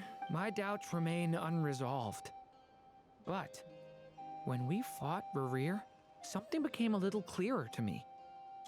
Sometimes it is the darkness within us that allows us to achieve the impossible. I certainly got the sense from your 39 attempts that you were trying to achieve the impossible. It sounds like you've resolved to see the truth for yourself. Absolutely. In that sense, he and I are quite similar. Then I wish you every success. I look forward to the day of your transcension. Well, if everyone's caught their breath, I suppose we should head back. Oh, and one last thing. I'd appreciate if you kept our discussion about history a secret. Yes, no need to know that. No need for anyone to know that Flynn's is like 700 years old. Also, is that counting the time it's asleep? Incredibly, our separate investigations led us all to the same conclusion. Hooray for consensus! Yeah, but we barely learned anything, though. I totally thought this would be the mother lode. Talking with the ancients? I mean, come on! But nope. All we got was useless snippets of conversation. And all this stuff about moons and hyperopia. What a load of baloney. Seems like people back then had a few screws loose. I understand your frustration. We found the same issue. Each phantom only showed a very brief moment in time. There isn't much value to be found in these miscellaneous fragments of a civilization's history, no matter how glorious it may have been. If there's a silver lining, it's that these phantoms are harmless to the present reality. They shouldn't get in the way of the festivities. Paimon agrees. And not just because it's the first thing she understood in this whole conversation. Nefer? You look disappointed, Nefer. Is something the matter? What do you think? We all worked our tails off, but the only one to gain anything from it was you, Lady Moonjanter. Well, please do share the Hyperborean records with me. I will gladly inscribe them in our people's documents. Oh, duh! Yeah! That was it! Hyperborea! Hyperborea. I'm serious. Only an expert in the Frostmoon Scions and their history can turn these records into valuable research material. The alternative is to let them gather dust on the Curatorium's storage shelves until the pages turn yellow. Nefer, you're wise enough to know that cooperating and sharing the profits is the best course of action here. Well, that goes without saying. Sure, let's do that. Huh? But didn't you say we aren't supposed to give out intel for free? Sorry. Shutting up. Now is not a good time to push Nefer's buttons. Anyway, back to Moon Prayer Night. I'm thinking that we should prepare something a little special, aside from the usual decorations and so on. You mean a parting gift? Can't go wrong with food. Although, does food go bad on the moon?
Perhaps a lantern would be a better choice. It might be dark up there. Hey, roomies are getting dinner. So, that settles that. I was trying to think. I was half worried about what I would be eating. Apparently, I need not concern myself with the matters of food. At least for today. It could prove difficult to light a lantern on the moon. Magical stones might serve that purpose better. What about a clockwork mecha model from Fontaine? I've got a whole bunch at home. I use them for fighting practice in my free time. What you need to fight up on the moon? None of these sound like things she would be even remotely interested in. But we don't interact with her enough to know what she likes. Yeah. It would really save us the guesswork if someone could find out what she's into. I'm guessing he's about to look over at us. Everyone. Traveler? They're all looking at you. Okay, I got it. I'll find a chance to ask her. Great! Haha, problem solved. Now, I need to stop by Dory's. Gonna need her help sourcing a bunch of stuff for the festival. Yes. Then let's leave it there for now. We all have our own business to attend to. Traveler, if you find out what Kutar likes, let us know right away. Gotcha. Alright, I'm texting them my order. A burrito. Delicious. Is something the matter? That's my line, Dorian. Dern, you seem a little down. I'm fine. It's just... I'm still feeling a little rattled after witnessing the horrors of the Abyss.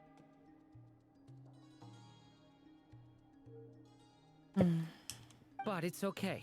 This is something I have to work through. I'll be all right. Thanks for your concern. Well, don't put too much pressure on yourself. If you ever feel like something's wrong, physically or mentally, we're here to talk.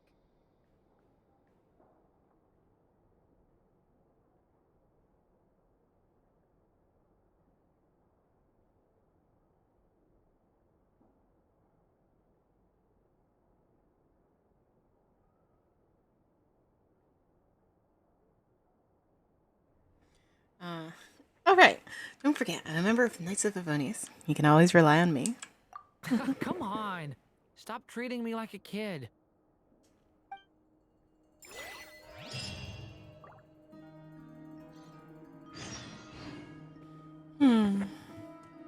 Ripples that will never reach. Go visit Columbina. Which is why we need a lantern guaranteed to work on the moon. Yes, I have a few ideas, but the lantern itself is the easy part. The real issue is how little we know about the lunar environment. Wait, you two are serious about this? Let's just say I'm intrigued by these shining magical stones that Mr. Albedo has mentioned.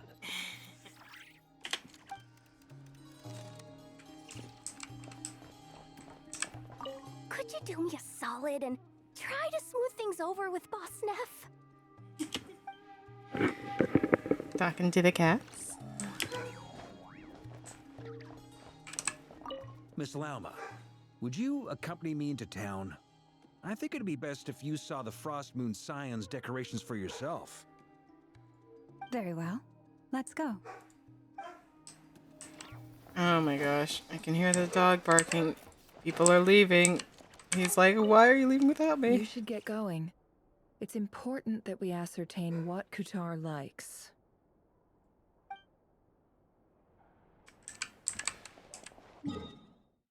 Alright, let's head back over to Columbina.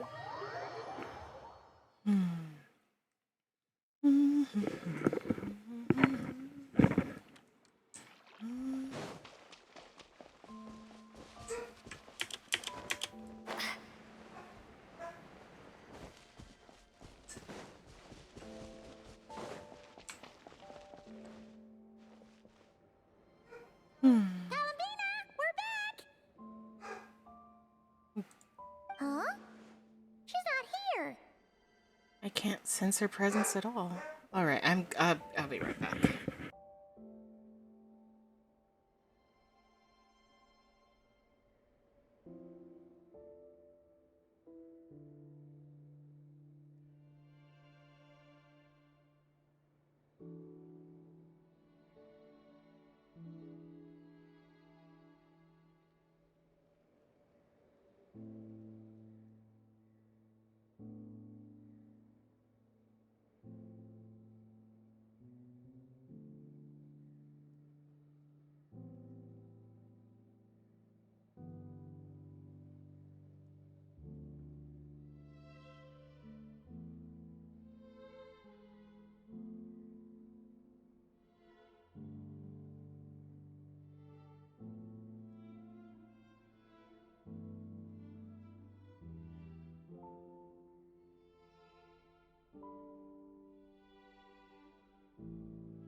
Okay. It seems I just need to reassure the big lug that he wasn't alone. Weren't there a few Kuhenki here last time too? Where did they all go? Maybe she took them out for walkies. Walkies? For Kuhenki? You're not pets, you know. Oh, well. Looks like we just came at a bad time. Let's try again tomorrow. There's still a few days until Moon Prayer Night, so we're in no rush. Besides, she needs time to rest anyway. Fair point. Let's go.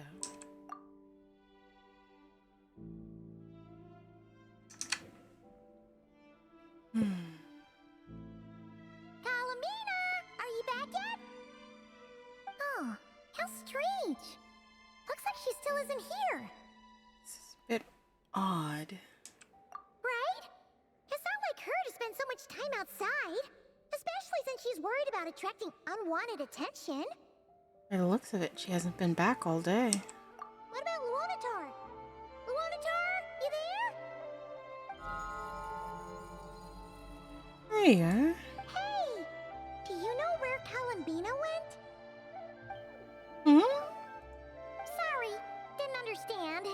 But if you know where she is, could you take us to her? Hmm. Sounds like an I don't know either to me. Yeah, that's even stranger. Come on, look. The flowers. What about them? Oh, that's not good news. They change color when Kalambina gets weaker, right? And they look super pale right now. Let's go. We have to find Llama. Good idea. She might know what's happening.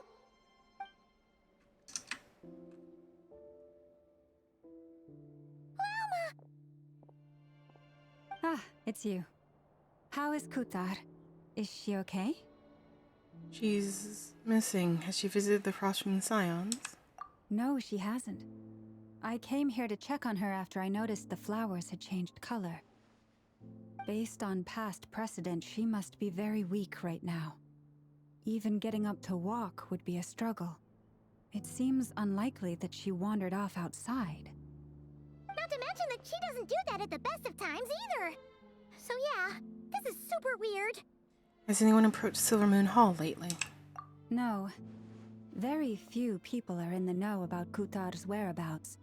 And if anyone suspicious had visited, they'd have left some sort of evidence. Come on, let's go to Nasha Town. If anyone has seen her, someone there will know about it. It's not Cry's information hub after all. Makes sense. Let's go. Mm-hmm.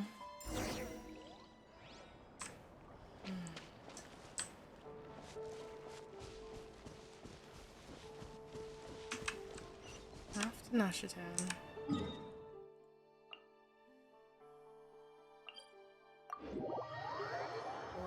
We're off to almost Nasha Town.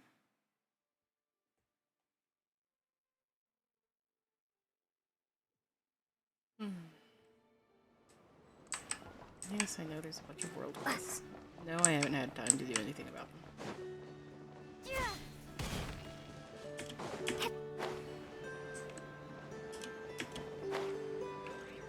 Huh.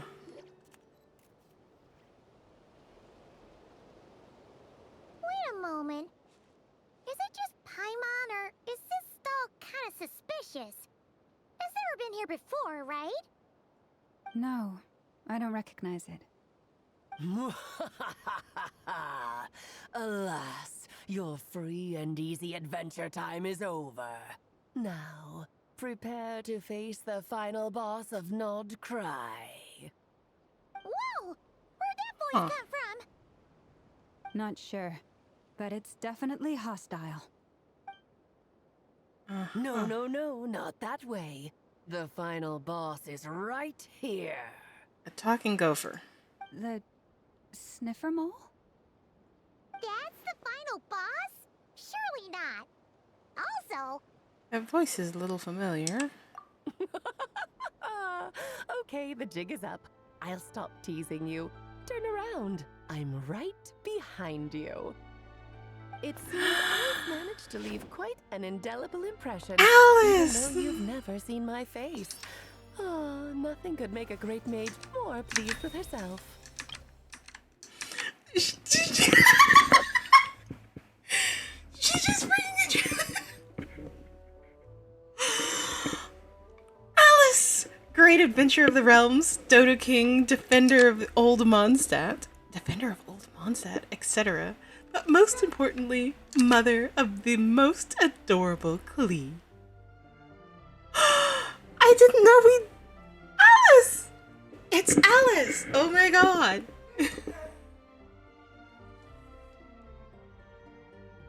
I also do 1,000 times over.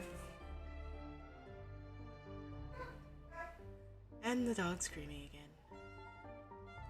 He's like, where did you go? Yeah, where did I go? Anyhow, enjoy the sight of Alice. I will be back.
Hey, I am so very glad that we finally get to see Alice.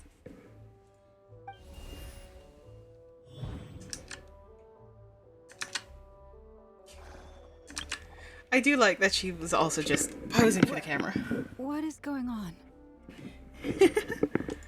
I've heard that all the big shots in Tevat have long, wordy titles that stun people speechless when they make their entrance. Unfortunately, none of them are affiliated with the Hexen Circle, and we ourselves keep a very low profile. The notorious name-dropping doesn't quite work for us. Still, I, for one, think I'm really quite amazing. And you know what? I'll agree. So that didn't stop me from coming up with a title anyway. I love her. Alice! It's really you this time? Not a lantern or a dodoco, but Alice in the flesh? Oh, that's right. So, what do you think? How does it feel to finally meet me? 10 out of 10. No. You look like... You look like Clee. Oh, that's the first thing you thought. A little surprising, but that actually makes me very happy. Also, I love her hat. Because that means that when Clee grows up, she'll be just as stunningly beautiful as her mother. So she's a friend of yours? Kind of. This is actually the first time we've seen her in person. I see. Madam Mage, that was, quite a powerful entrance. I certainly won't be forgetting it anytime soon. It's okay, Lalma, don't force it. Paimon will do the honors. This is Alice from the Hexen Circle. She's a friend of ours. And of Arcus, too. She's helped us a lot in the past. That's right. She's a good person, just kinda unpredictable.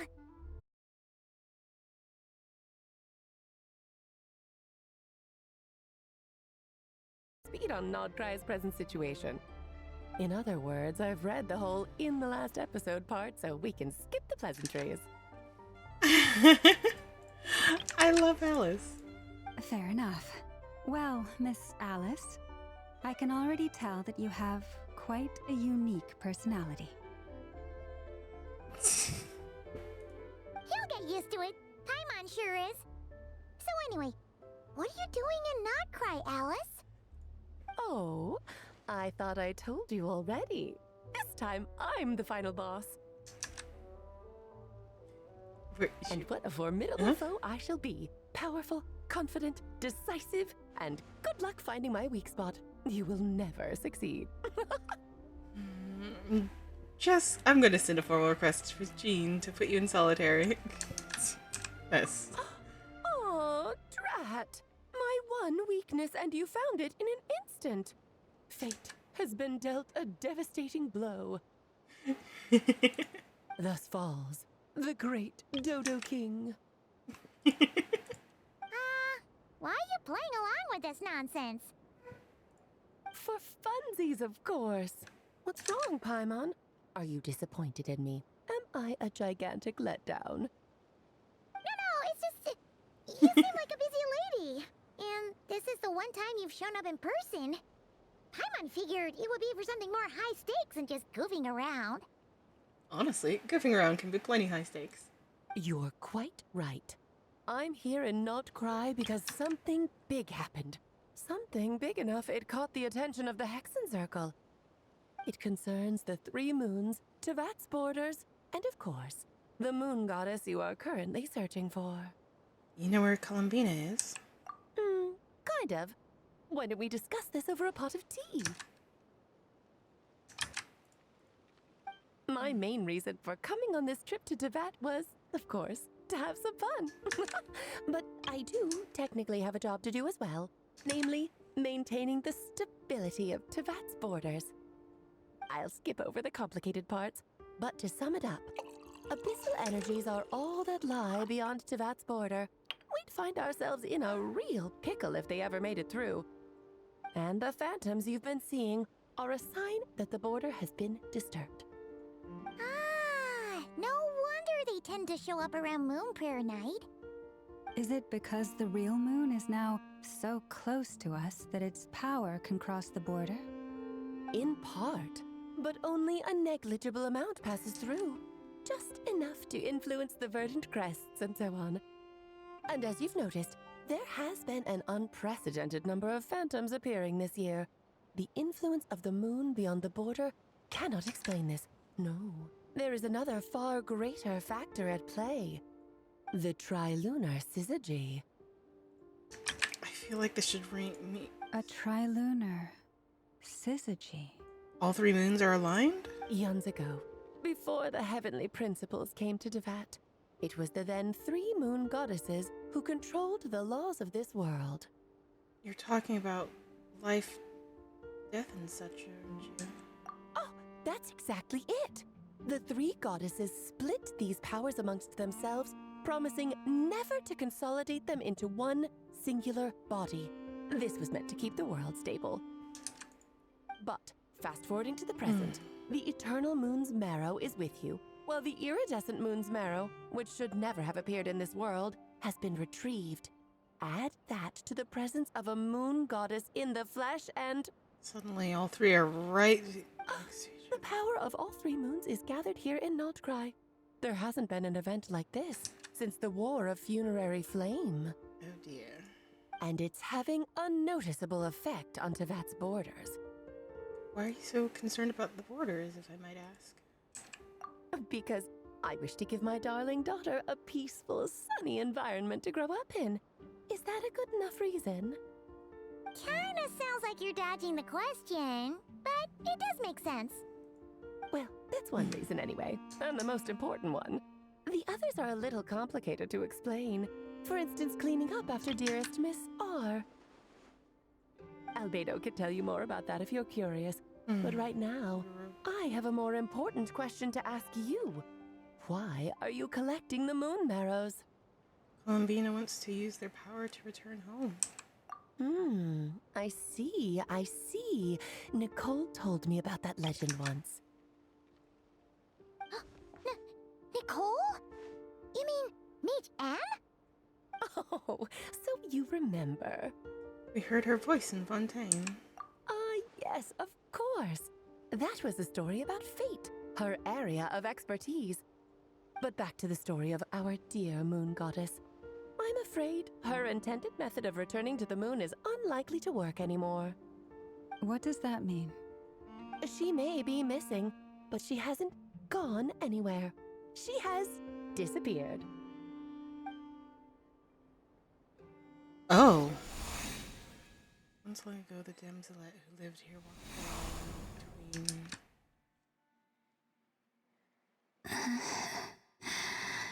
What's the line between...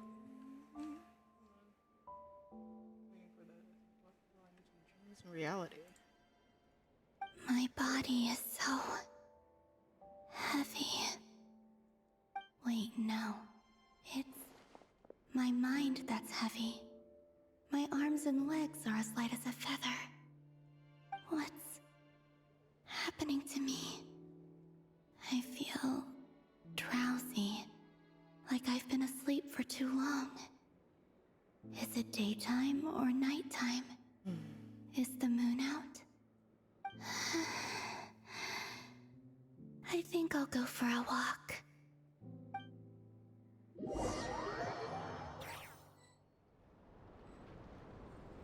Oh dear.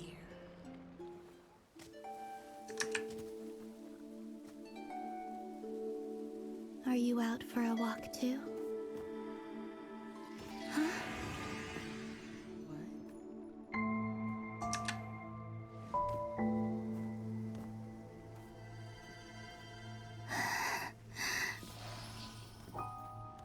Oh dear. The day has come at last. Oh. What she was talking about.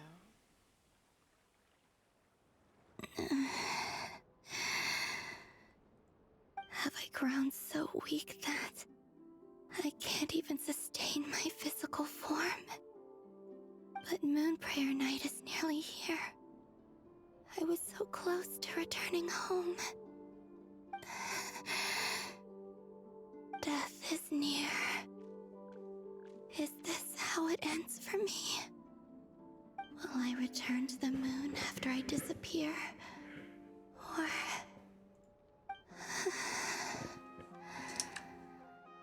I don't want it to end like this. So far, at least, I still exist. Even if not physically, I can still feel. But as my power wanes, I'm sure that too will fade.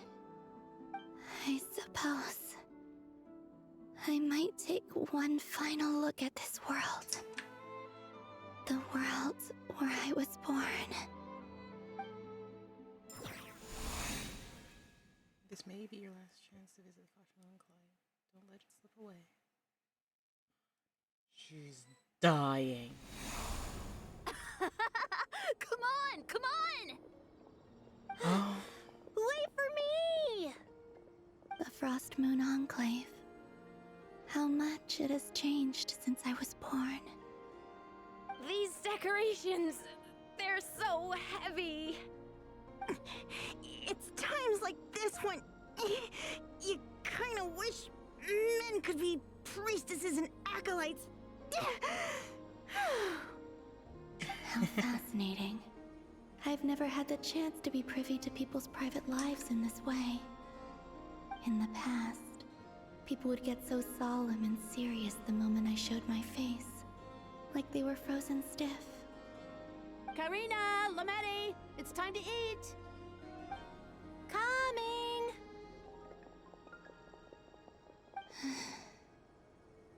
I want to watch them a little longer.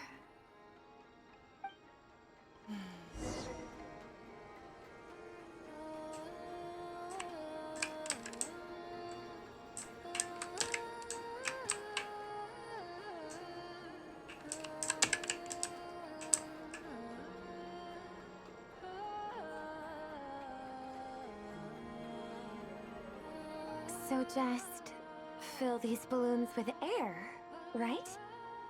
Yep. Try a couple now to test things out. The rest can wait till Moon Prayer Night. Think fast. Frida! Teasing an acolyte of the Frost Moon Scions? Surely that's a punishable offense. Take this! Huh? All right, enough horsing around. Lady Lauma gave us a task. We should get back to it. The task is just to check that the balloons don't leak, right? Doesn't matter if we fill them with air or water. Okay, you got me there. And you got me there. But still, we can't use all the balloons before the festival even starts. We won't use all of them. And as long as Lady Lauma's trusted acolyte doesn't snitch, this can stay as a little secret between friends. A couple more can't do any harm, right? Oh, you menace. Then, think fast!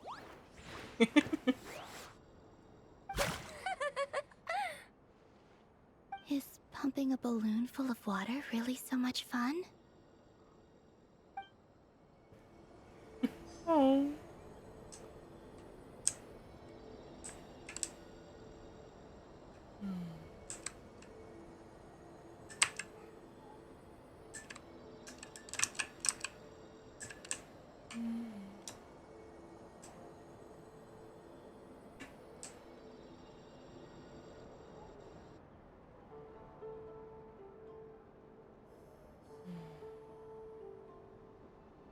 I'm sure you're both tired from playing all day. Come on, eat up.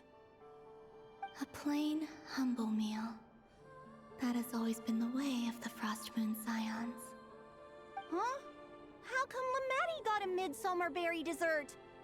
Oh, I always get Lockaberry. I don't mind sharing. You can have a bite of mine if I get to have a bite of yours. Hmm? They're sharing food? I've never shared food with anyone before. Even at the Harbinger tea parties, everyone just ate off their own plate. And when I couldn't finish my food offerings from the Frost Moon Scions, they'd leave the leftovers out under the moonlight for the animals to claim. Hey! That was 2 bites! Oh, then you can have another bite of mine. Oh, you too. Oh, don't fret now. Here, have some of Granny's too. So this is what it means to be family.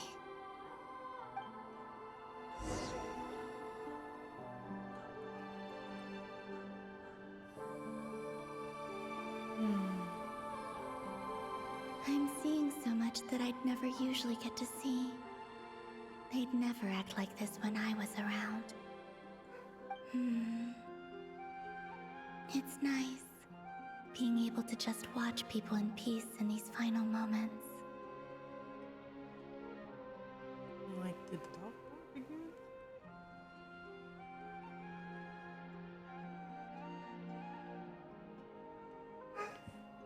Jesus. Alright. What a rare opportunity. I think I'll go take a look around Nasha Town, too. I'll be Maybe back. the Traveler will be there. Hold on. Statues lost oculi. 7 have lost their oculi.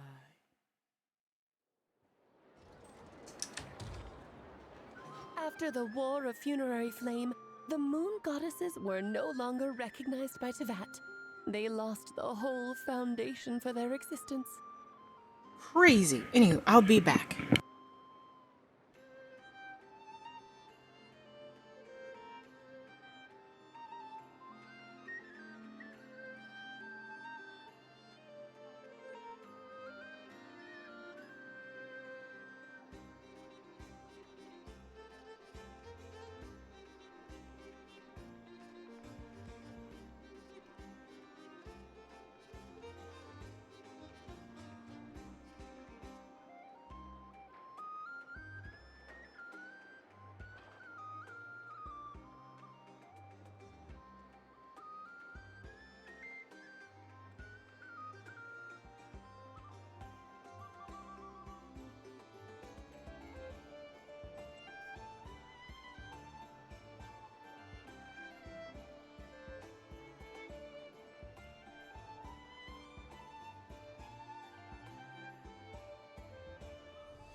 Anywho, lunch has apparently been canceled, or dinner has apparently been canceled.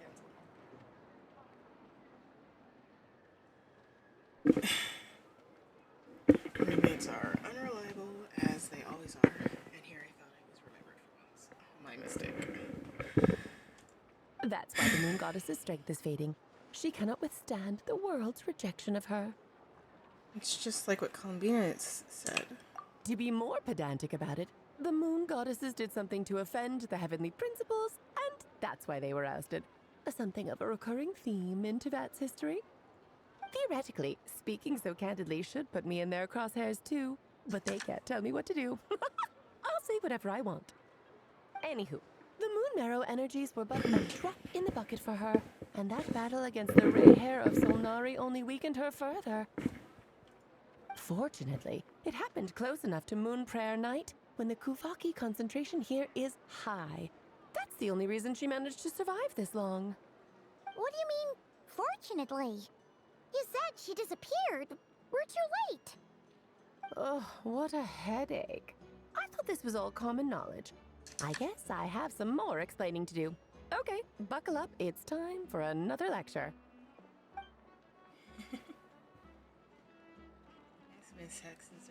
Now, I said earlier that the moon goddesses lost the foundation for their existence.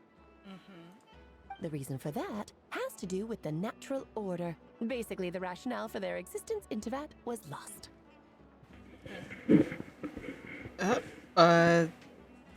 Can we give them a new rationale? The same logic applies to the present moon goddess, too. Consider her existence so far. Her comrades in the Fatui called her Damselette.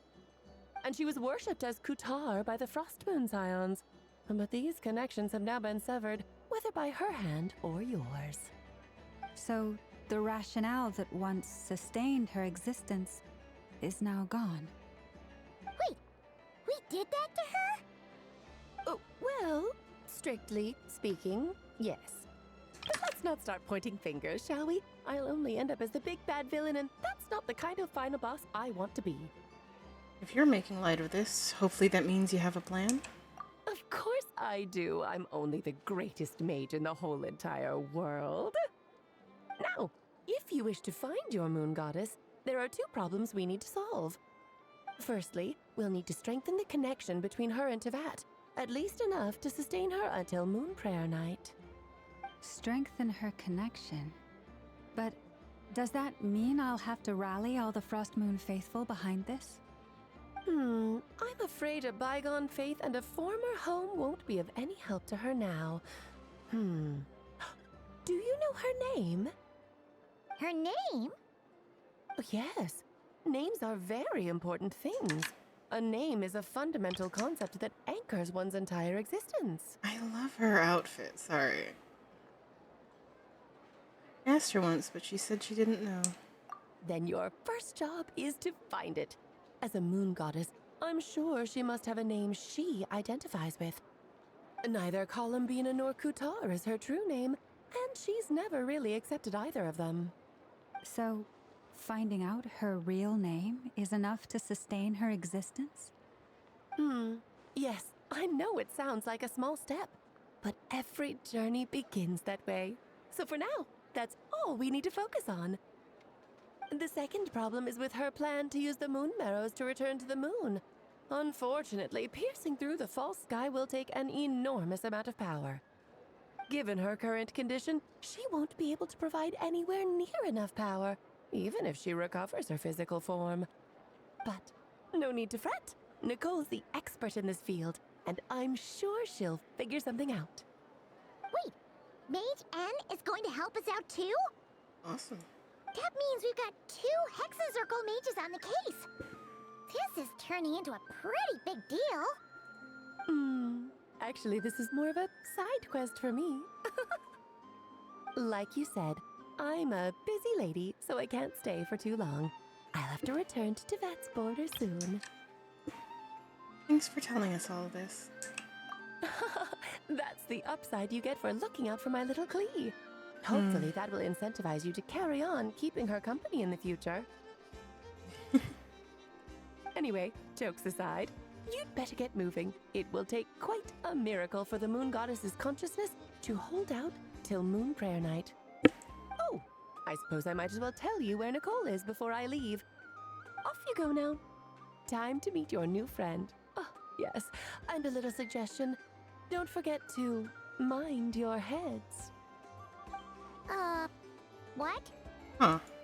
I wonder how Durin's doing. I should really go see him before I head back. You really are super busy. I most certainly am. There's so many children I have to keep tabs on just in Mondstadt. Durin, Albedo, Venti, Varka. There are some unexpected names in there. Klee didn't make the list, huh? Of course not. Klee is my pride and joy. I have no qualms about her, because she's the best child in the whole wide world. Yep. Klee's a little angel. I'm glad you agree. Well, all the best. See you when I see you. And away she goes. She left in a hurry. She's a busy witch. Yeah. She didn't pack up her stall. Should we handle it for her? I doubt that's necessary. A mage of her abilities doesn't need our help. I must say, I'm now very curious about her daughter. Klee, wasn't it? What's she like? A delightful bundle of energy. That's a long story. Come on, we'll fill you in as we go. She's a very chaotic bomb baby.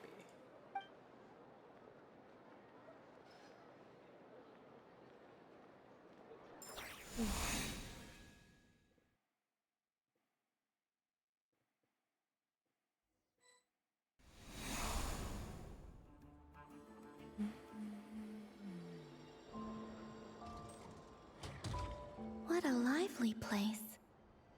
I've never experienced Nasha Town like this before. Hey, you old geezer! Your hammer's rusted through! Who are you calling old geezer? Are they quarreling? I'm looking right at him! You've really gone downhill since giving your daughter free rein in the workshop. Can you even swing a hammer anymore? It shouldn't take you days just to fix a single chair! You might as well use that hammer to massage my back for all the good it's doing.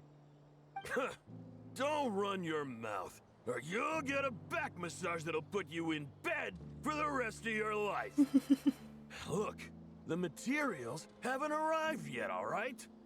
You know how busy it gets in the days before Moon Prayer Night. I was gonna say, are they fighting or flirting? I'll bet you send all the materials to your little princess. Blood's always thicker than water, huh? All right, you've made your point, Uncle Koski. As soon as the materials arrive, fixing your chair will be the #1 priority. And Dad, if you've got time to chat, why don't you lend me a hand, See? Lolka knows what the score is. I guess they're friends. But the way they spoke to each other was so ugly. Onyx. Then again, Onyx, shoot! It wouldn't be the first time I've seen something like this. Cat. Columbina! Sing outside my door in the middle of the night one more time, and I'll unscrew your vocal cords. You hear me? Oh, Sandrone. So that was her way of trying to be friends with me. Sure. What a pity. Yeah. I won't get the chance to say any ugly things in reply. That's okay. Her view on things is certainly a bit unhinged.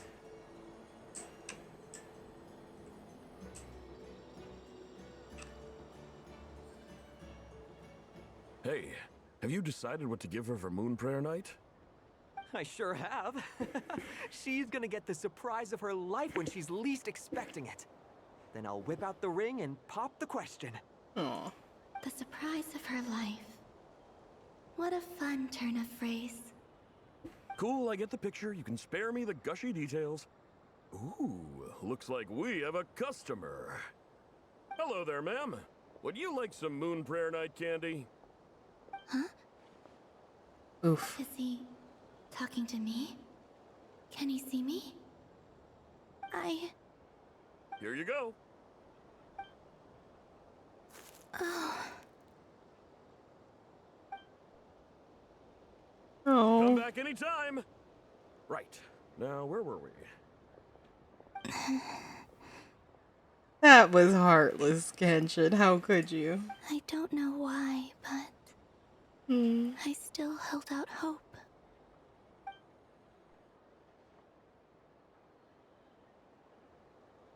The most important thing right now is to find that mage. This name thing seems super important too, but where do we even start looking?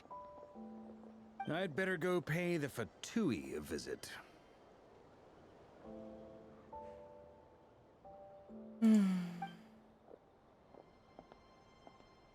Oh.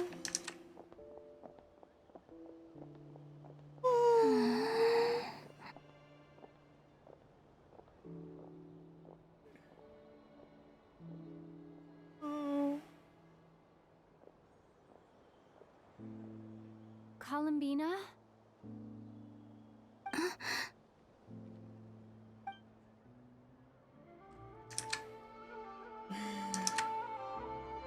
Like I felt that.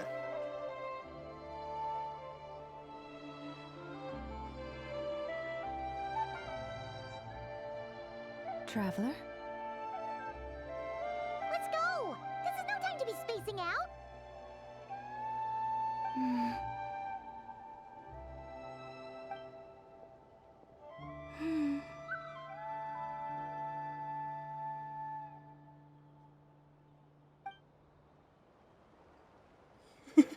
Stick with us, Columbina. Maybe it's not so bad, just quietly staying by their side like this. Oh. She's right here with us. Oh, that is a heart. Oh.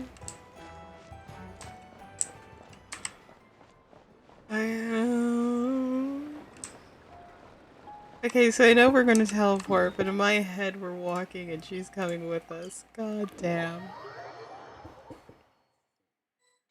Columbina.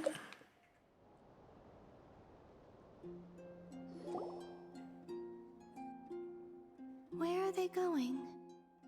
They mentioned a mage and a name?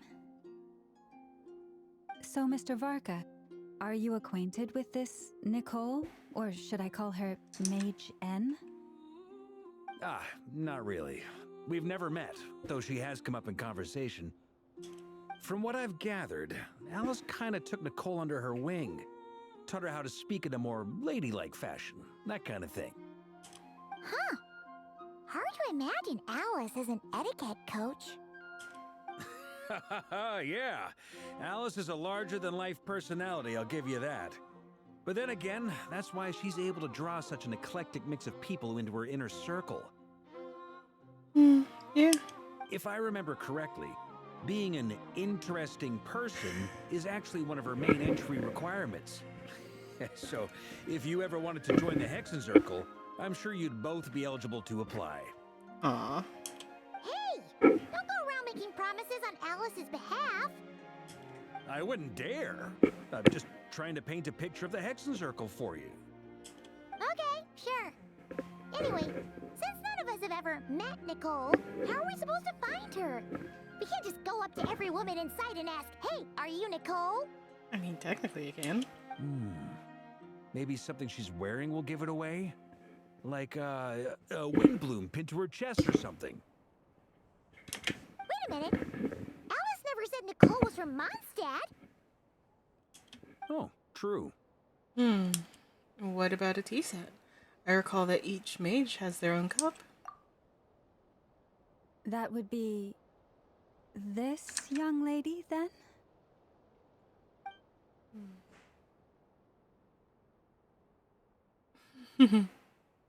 She does look like a mage Hey at the there. Hexens. Sorry to disturb you, but are you Miss Nicole? Varka, Knight of Boreas of the Knights of Favonius. Alice might have mentioned me before. Ah,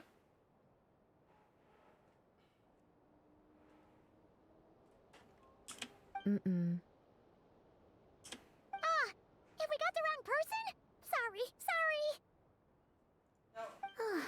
Well, this is awkward. When I shook my head, I meant, no, Alice hasn't mentioned you before. Huh? Where is this voice coming from? Can she not speak? My apologies. For certain reasons, I am unable to speak. This is the only way I can communicate with you. Come on, cat, lay down. Get off my desk. It might take some getting used to, but I hope you can understand. Yeah. Hey, it's fine. I'm more shocked by the fact that Alice never speaks about me. I mean, As for you two, we have crossed paths twice before, but Onyx. it is nonetheless a pleasure to finally meet you. Me too of the Hexen Circle. Crazy, crazy days. It's really you! Thanks for all your guidance in the past. You're quite welcome. This time, things are different. We have reached the unwritten pages of the story. You might say that we stand at the crossroads of fate. Now then, allow me to formally introduce myself. My name is Nicole, the unappreciated master of sculpture, the immortal literary giant, if only they'd write, and the silent angel, yet also the orator, the instant they utter a word, etc., etc. In summary, to remain silent is to be the observer of the world.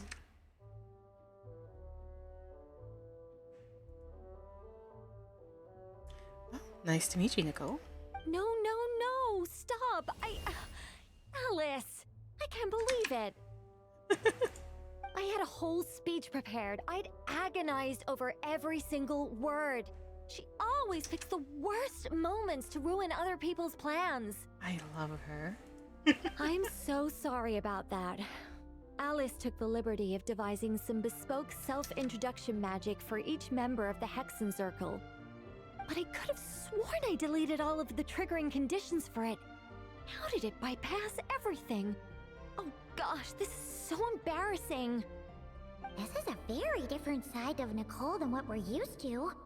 Is she not used to face-to-face interactions? Don't worry about it. We've seen that introduction magic once already, so it wasn't too much of a shock. Please go on, Miss Nicole. We'd love to hear what you have to say, or, well, communicate. Huh? Are they talking to this lady? But... Will you all promise to forget that horrendously embarrassing introduction? Sorry? Embarrassing? When? Among the words that hopped out just now, I saw angel. Yes, my name is Nicole, and I am one of a very few angels who have retained both their preferred form and their power. The Traveler and Paimon should be no strangers to this concept. There is another of our kind in Natlan. They call her the Lord of the Night. Alright! Paimon remembers her! But we've never seen her in person. Yes. Well, I have retained more of my power than she. It's because I don't have a long-term duty to fulfill. To be more specific... no. We'll be here all day if I get into the specifics. Moving on. If I'm not mistaken, you are here because you wish to learn how one might reach the moon beyond the sky. That's right. Is that something you can give us any guidance on? Yes, I do know a way. It began with the Hyperboreans, who lived after the War of Funerary Flame. Blank looks. Maybe I should start with the background of the war. Or maybe not. It shouldn't be an issue. I'll fill in the gaps for you when we have more time.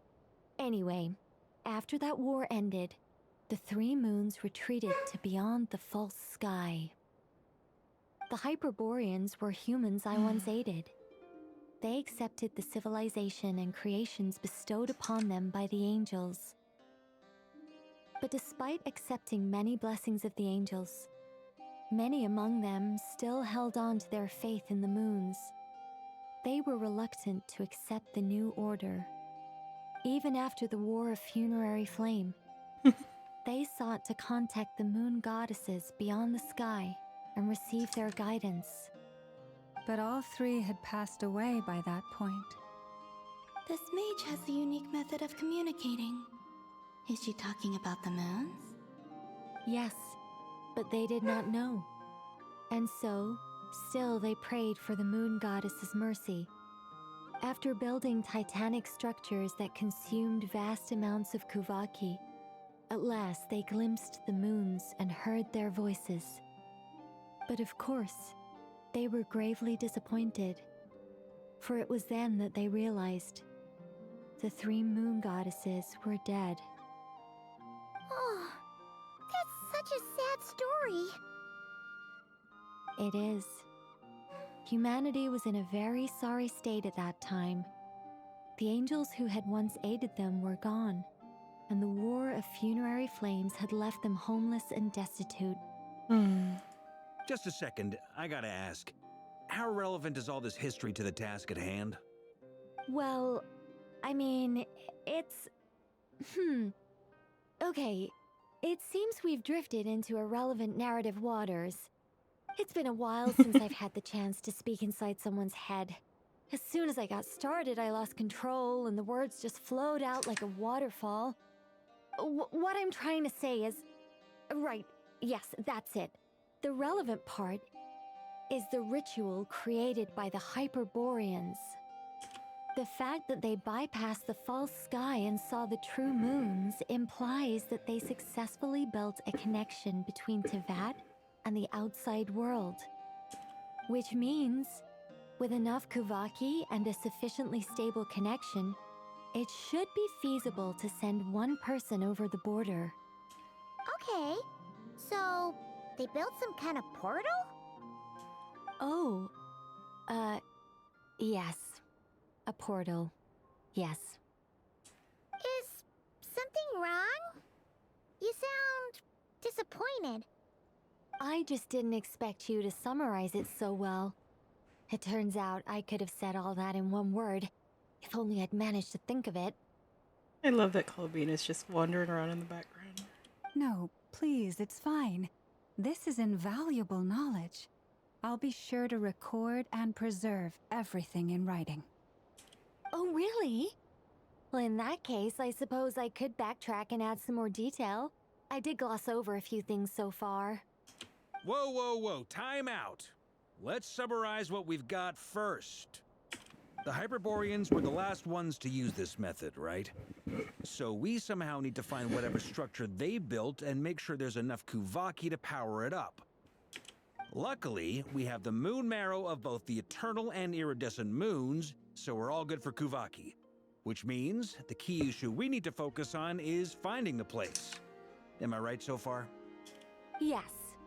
Although, I expect the structure is long gone by now. That said, what if we could take advantage of the phantoms to travel back to a time when it still existed? Huh. Well, travel back isn't quite accurate. It's more like we'd be creating a handshake between 2 points in space-time. We wouldn't even have to pick a time when it still existed. It could just be a time when it still appeared in phantom form via projection, or we could project our own phantoms, fold them together, and... Getting ahead of it. Lost. Was that too hard to follow? Basically, time is a ribbon, and we might as well fold it over itself to make a nice little bow. Yeah, things got a little, technical there. Paimon's brain is reaching capacity. Checks out. All right. Let me think about how to put this more simply. Okay, got it. Over the next few days, I'll search for phantoms that we can use. Once I find one that meets the criteria, I'll let you know and we'll regroup. By completing certain rituals, specific individuals will be able to enter the phantom and make it to the Hyperborean structure.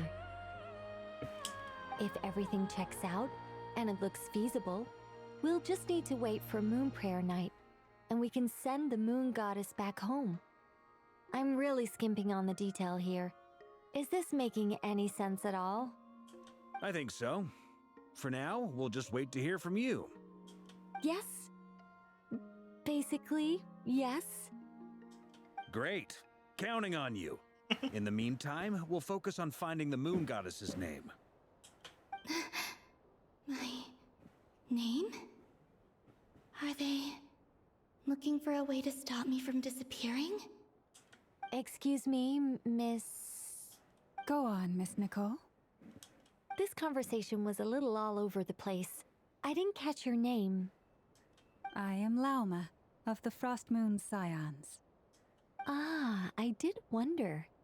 I noticed that you listened very intently when I spoke about Hyperborea and the moon's history. If you'd be interested, I'd love to visit you this evening and go through it again in greater detail. Also, if you were serious about making a record, it would be too risky to simply write down the raw details as is. I would suggest some tweaks. Maybe rewrite the stories as fairy tales or fables, perhaps even prayers. Anyway, we can cross that bridge when we come to it. So, see you later then? Oh, and no need to prepare anything. Just a cup of tea will do. See ya! She seems friendly. It's just... It's so nice to find someone who's actually willing to listen. I've been dying for a chance to finally go through all this systematically from start to finish. Any longer and I'd probably start forgetting it. Now Paimon gets why Alice told us to mind our heads. What did I tell you? A lot of quirky people in Alice's orbit. Now then, the next order of business is, where do we start looking for the moon goddess's name? Maybe the rest of what Nicole has to say might give us some clues. Once I've heard her out, I'll summarize the salient points and share them with you all. I'm also inclined to review our other documents. Yes, our faith was first established by our Hyperborean ancestors, but many of the more factually accurate records are from after Kutar's birth. I have a hunch that the Fatui might know something too. Sounds like we're gonna follow Columbina's journey through Devat, huh? In that case, we'll start by heading to the Frostmoon Enclave. Sounds like a plan. Take this with you. I'll see about getting in touch with the Fatui. It'll probably just be Arlecchino and Sandroni again. They're the only ones who would want to help. Thank you, Mr. Varka. Don't mention it. Honestly, I'm more comfortable dealing with the Fatui than prying into the details of a young lady's childhood. Catch you later. I should follow them, just in case there's some way that I can help.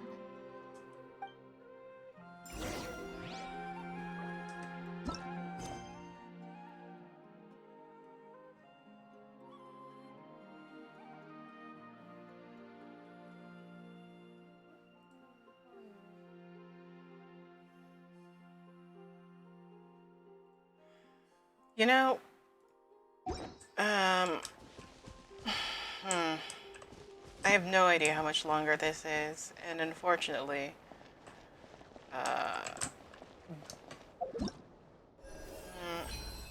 my time is a bit limited, unfortunately. 50-50 that this is what I'll continue to do.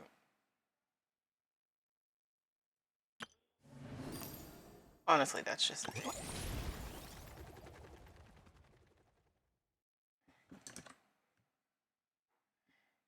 Either way, I'll catch you darlings next time. Not everything can be done in a day, and that's okay. So, well, like I said, I'll catch you next time. Bye.